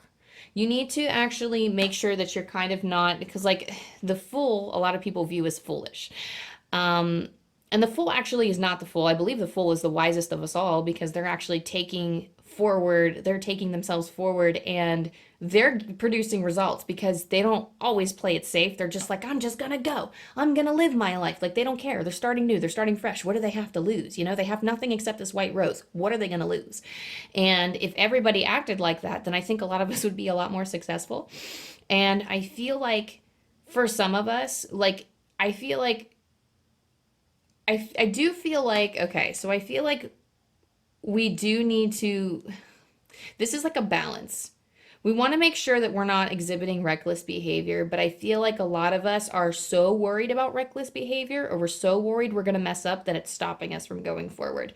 You are naturally, you're being called to protect yourself, basically, but you're protecting yourself in a way like you don't want to get entangled from the the vibes of the future. You don't want to keep focusing on the future. You want to focus on the present and manifest that. But you also want to, like, because your powers of manifestation are great at this time, I do feel like this calls for some witchy stuff. This calls for, like, and if you're not really into witchy stuff, just imagining a bubble around you, or just falling into prayer and asking your angels, your guides, whoever you work with, to protect you on this journey while you're manifesting. Because I think you're in a vulnerable state now where, like, in this time, it feels like it's very easy to bring you down. Like, if something goes wrong, I feel like it's something that you might take pretty hard. And it's, I'm not going to say like you're going to give up, but I feel like especially like we're just in a very vulnerable state. So asking the divine to hold you and protect you, that's going to help you feel safe, so that when you do mess up, you're kind of increasing that trust. The more you ask for protection, the more you kind of work with that bond you have with the divine, and then that helps them support you better, and you start to sense them and feel more guided and feel more protected. So I think that opportunity to connect in prayer, or however you do with your deities, with like doing spell work, or like focusing on like creating the bubbles or whatever you have to do, like to work with the divine to do that. I think that's calling to your energy right now. I mean, you determine what calls to your energy, but I think that's what's calling to this energy here, is really embracing that, like calling in their help, like asking for them and calling for your soul to come back to you. That's like connecting with yourself in the present moment and understanding kind of where you're at and what you're doing. But this is just calling in the protection from the divine. We also have here keepers of the earth. You are not alone. Ancient ancestors stand beside you. So I feel like you are kind of going at this alone. And it's actually, I read this before, but it didn't sink in until I'm looking at it now. And this totally makes sense. This kind of matches the protection message of calling on your guides more, calling on your ancestors more. You're not alone. So I know sometimes when I hear that my ancestors are with me, I kind of roll my eyes, because me and my family like had an icky relationship growing up, and I love them to death and I'm fine with it now. But it's one of those things where like some people, they find out they have ancestors and they're just like, nope, and they turn it off and they're like, yeah, I don't want to connect with them. But this is just the fact that you are not alone. Whatever you feel comfortable with connecting with, because not only are these like ancestors, but they have angel wings, like angels. I mean, like with these eagle wings, like spirit animals. I mean, spirit totems, whatever you connect with. I mean, I was really drawn to this. I don't know if you're looking at the screen, this eagle, this plastic carving. Is it plastic? Wood? I don't know. But it's like this nice polished eagle. Looks like a clay figure. Before I even went through, this was years ago, before I was even like in my, like going through sensing spirit or in my spiritual awakening or anything, I looked at this and I was like, oh my God, I have to have that. And it was such a strange sensation. And I never got those strange intuitive sensations. Like I was always kind of medium. I was kind of psychic when I was younger. And when I look back, I'm like, dang, that's what those weird feelings were. But that was one of those things, because this is, the eagle is one of my main guides. Like the eagle, like I have a spirit guide come to me in the form of an eagle. So whether it's an actual animal spirit or whether it's a spirit guide, like I don't know. But I trust that this energy is here protecting me. So again, it doesn't matter what energy it is that you're working with, because I do feel like some of them, I don't know, some people prefer to work with different things. But sometimes it's not that clear sometimes. It's not that clear cut. I mean, they could come to you. You could have a spirit guide that comes to you in the form of something else or someone else. Like my spirit guides come to me in the form of people that I know in my dreams. And, when I wake up in the morning, I'm like, well, my spirit guides, what do you think of that dream? And they're like, we just talked to you in your dreams. Were you not listening? Did you like, and it's so, and they could comment to us and manifest themselves in so many different ways. So just trust that you're not alone. If you understood just how supported and loved that you were, and just how much spirit is running on the other side, like I reached a heightened state of awareness at one point in my life. And every time I asked for something and it happened, and it was just this 2 hour, it was like this 2 hour period where I was like, oh my God, like spirit is running around like crazy up there. But then when I was out of that awareness, I didn't feel that sense of interconnectivity anymore. But like it was that moment where when I was aware, I was like, holy shit, they're doing a lot up there. Like they work. I don't know about y'all. Like I don't know what you've experienced with spirit, but I mean, you're not aware of it, but they work their asses off. Like I had to give them mad props. Like the amount that they run around for us up there, like I'm sure it's no effort for them, but like the energy that they expend, like I feel so blessed. I mean, we're all like that for us. It's just hard for us to be aware of it because we're people and because we're not on that vibration sensing all of these shifts. So I mean, dang, if only you knew, Pow 5. If only you knew. Ugh. But anyway, that's just in terms of your dreams. So connect with what you feel. because you got something in every branch. You got something, you have ancestors, you have spirit guides, you have animal spirits. I mean, I just started working with dragons recently. You can call them in, you can call fairies and unicorns in, do your research before you get into this stuff. But you have entities, they're all so willing to help you. Learn about them, connect with them, do what calls to your soul. You have the Emperor and the Moon here. And it's so interesting because the Emperor has a little sun up here on the tree. The Moon has two trees here. And dang, like, wow. So this is, I heavily intuit these cards because I'm not as familiar with the interpretation that Kim Krans assigned to these tarot. And just Spirit knows that whatever messages come with these cards is like, you know, spoken through my intuition. And I really feel like this is something, not only, this is an energy that is in your night and day, first of all. This is an energy that is with you night and day in your dreams. In terms of your dreams, it's almost like, I just heard someone say, you curse the night. And I don't know, like, some of you might have, I don't know if it's like a procrastination issue, or if it's like you try to fit so much in a day, or you're like, you worry that you're not going to have enough time. There's something here about like being so focused on time. I think another pile got this too. Don't quote me. It might be pile 4, but we seem to be very time aware and worried about the prospect of time. I don't know if we think we're too old to go for this dream, or that we're too young, or that we shouldn't be doing it without this credential or that credential. There's just something here that's about time that's really important. Or like you're not fitting into the right circumstances of this dream, and you're worried that you're just not going to have enough time. I'm just getting the sense that like you want to jump into something, but you're afraid because it's too much.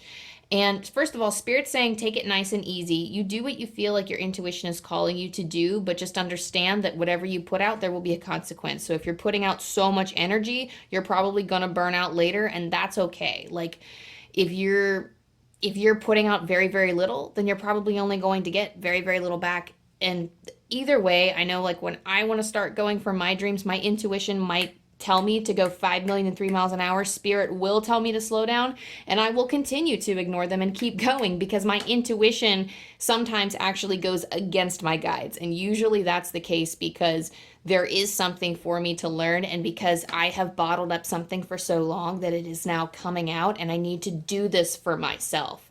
So you can't mess up here for how much you put into it. Just know that however much you put into it is what you get out.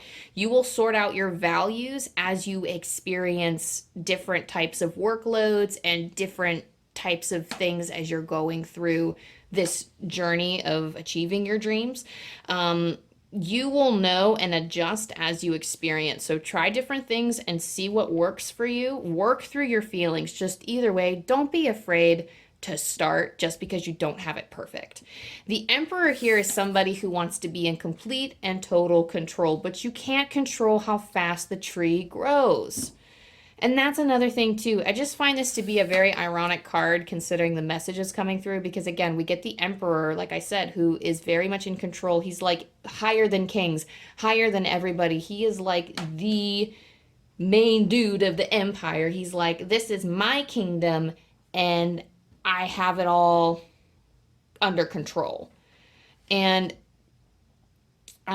just the thing that the feeling like I'm getting with this reading, I really do feel like, especially with the moon and with like two trees and just they don't have as many branches, I do feel like this is manifesting something. And because you have Pisces here and the moon is a very intuitive card. So what's coming through is that there's too much control here. You're trying to exert too much control, and it might wear you out later. And the only reason I say that, like once you jump in, it's okay to jump in.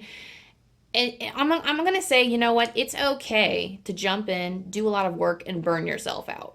Because again, having that experience is going to help you adjust internally and help you feel through your priorities and figure out, okay, maybe that, like, and now that I've experienced that, I don't like that. So now I'm going to change it.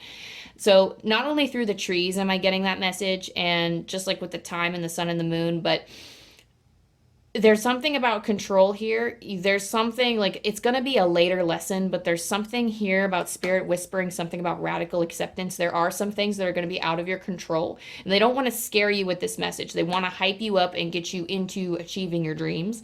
But they don't really want you to reflect on that right now. It's not really a focus, but because I'm sitting here, I'm not going to just completely blank it out just because spirit wants you to focus on one thing. I want to tell you everything that's coming through. It feels like you're just gripping on too tight to something. And it's not all going to be rigid, and it's not all going to be perfect. And again, like I said, you can't control how fast the tree grows, and you can't control where the branches come out of the tree.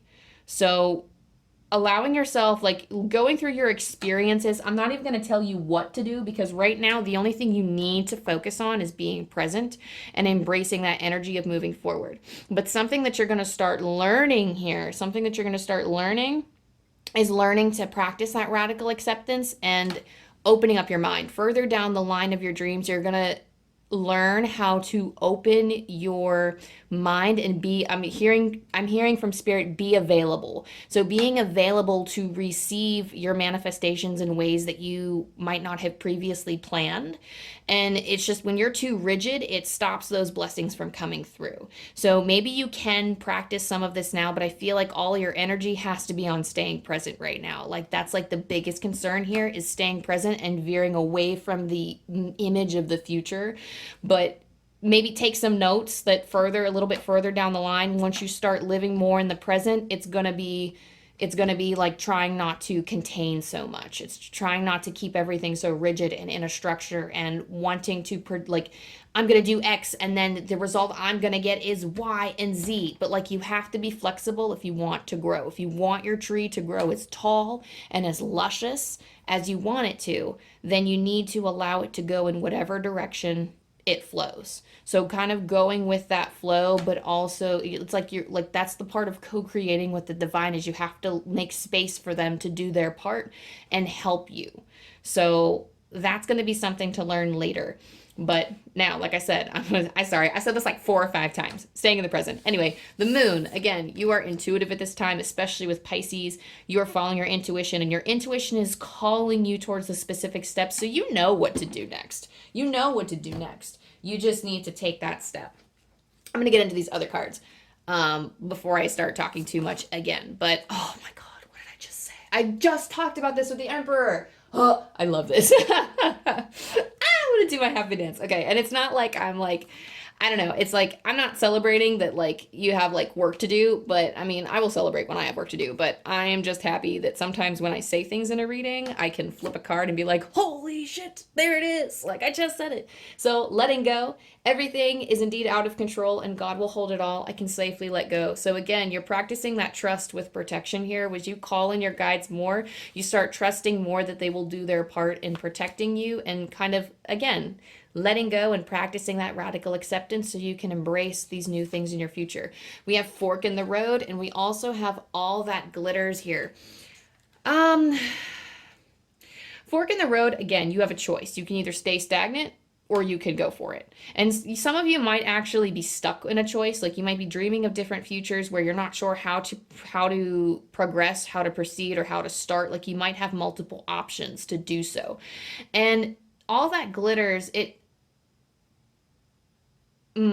so Spirit just said, I recommend that you find your own path. So even if it's not the most logical approach, they want you to do what you're passionate about first and try your idea first. Try your idea first, because that's going to help you get a feel for where to go next. Try not to do what other people are doing. Really focus on, if what you want to do happens to be what other people are doing, go for it. But everything is not as it seems. So even though everybody's doing something a specific way and being successful and you're not really liking that path, don't be afraid to try something else at first, because even if that something else that you're trying might not work, you might find that, oh, hey, there's something else here. Like it's through following that creative urge or that passionate urge or following that thing that's going to propel you to do something else. If something's not working, you will always be pushed or feeling like you want to go somewhere else. If you are truly following those inklings at the right, like when they pop up,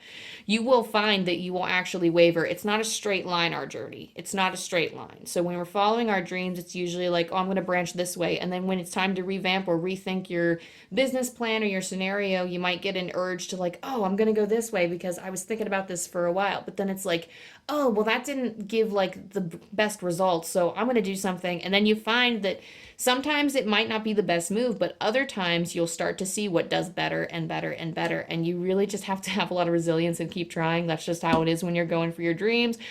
I know a lot of people don't want to hear that. I wish achieving your dreams would be that easy to where you can just kind of let it flow. And for some lucky few, it is that easy, but I mean, like the hard, I mean, if dreams wouldn't be dreams if we were still, how does that one phrase go? I don't even know if it's a phrase. Maybe I'm just making shit up, but like if they were like, they wouldn't be, dreams are in our heads, but if they were our reality, then they wouldn't be dreams. That's basically the thing I'm trying to say. If they were like, they wouldn't be our dreams if they were in our reality, because they would just be our reality, you know? So they're dreams for a reason, and it's because they're hard for us to achieve, or we need to do certain things to get there. And that's just something to embrace, and it's something to work with. But yeah, it's not as it appears. And just because somebody might be doing something a particular way doesn't mean that they're living all of that life that you want. It doesn't mean that they're living the best life, because that life that works amazing for them, I just feel like you're looking at other people doing their thing. You're doing all the right shit in terms of like trying to build your business plan, or like you're trying to build like whatever it is this new passion is, but you're looking at other people and you're going, well, I don't really like what they do, but it seems like they're very happy and they're having this type of monetary gain and they have these types of benefits. I don't want to do that, but I want to do something similar, but I think I'm going to have to do what they're doing. Not true. Not true, because even though you're living their type of life, you could fall into that if you choose. Spirit's like, okay, that's an option if you want it to be an option, but it's not going to be all glitter and gold because you don't like that. So you might get all the glitter and gold, but you're not going to be happy because it's not what you want to do.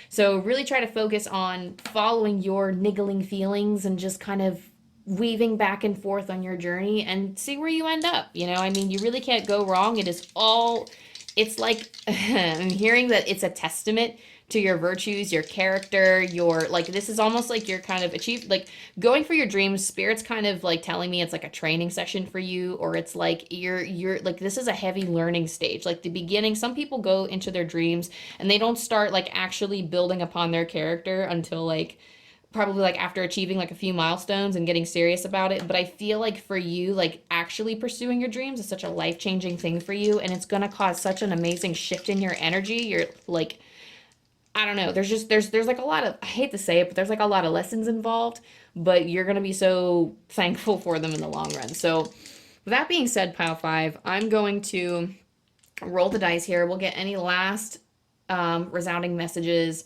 from Spirit to you and how to bring your dreams into existence, how to manifest your dreams. What do we got, Spirit? 809. I'm going to pull from Angel Numbers book by Kyle Gray. Your journey isn't always about how far you have come. It's also about how deeply you have connected. Congratulations on dedicating time to yourself. Again, your journey isn't always about how far you have come. It's also about how deeply you have connected. Congratulations on dedicating time to yourself. Oh, I love that. So yeah, taking the time to shift your perspective into being more present. And of course, that message can resound with anything else going on in your life right now. But that being said, Pile 5, thank you so, so much for allowing me to connect with your energy. Thank you to your guides and your spirit team and your ancestors that are all surrounding you right now and giving you so much spiritual support that you don't even know what to do with it. Like, there's just so much of it. Like I am so grateful and I'm so thankful that you let me connect. So, excuse me. if this resonated with you in any way, go ahead and like and subscribe down below. And I don't know why I was just about to say something that I did not do yet. So I think I just channeled my next project into me by accident. I was about to say something and I was like, wait, but I don't have that. And I wasn't even thinking about that recently. So whatever. Okay, so that's going to be a discussion with a spirit later. But anyway, thank you so much. If this resonated with you in some way, go ahead and like and subscribe down below. Or leave a comment. Let me know how it resonated with you. I would love to know about your dreams and what you're planning on doing.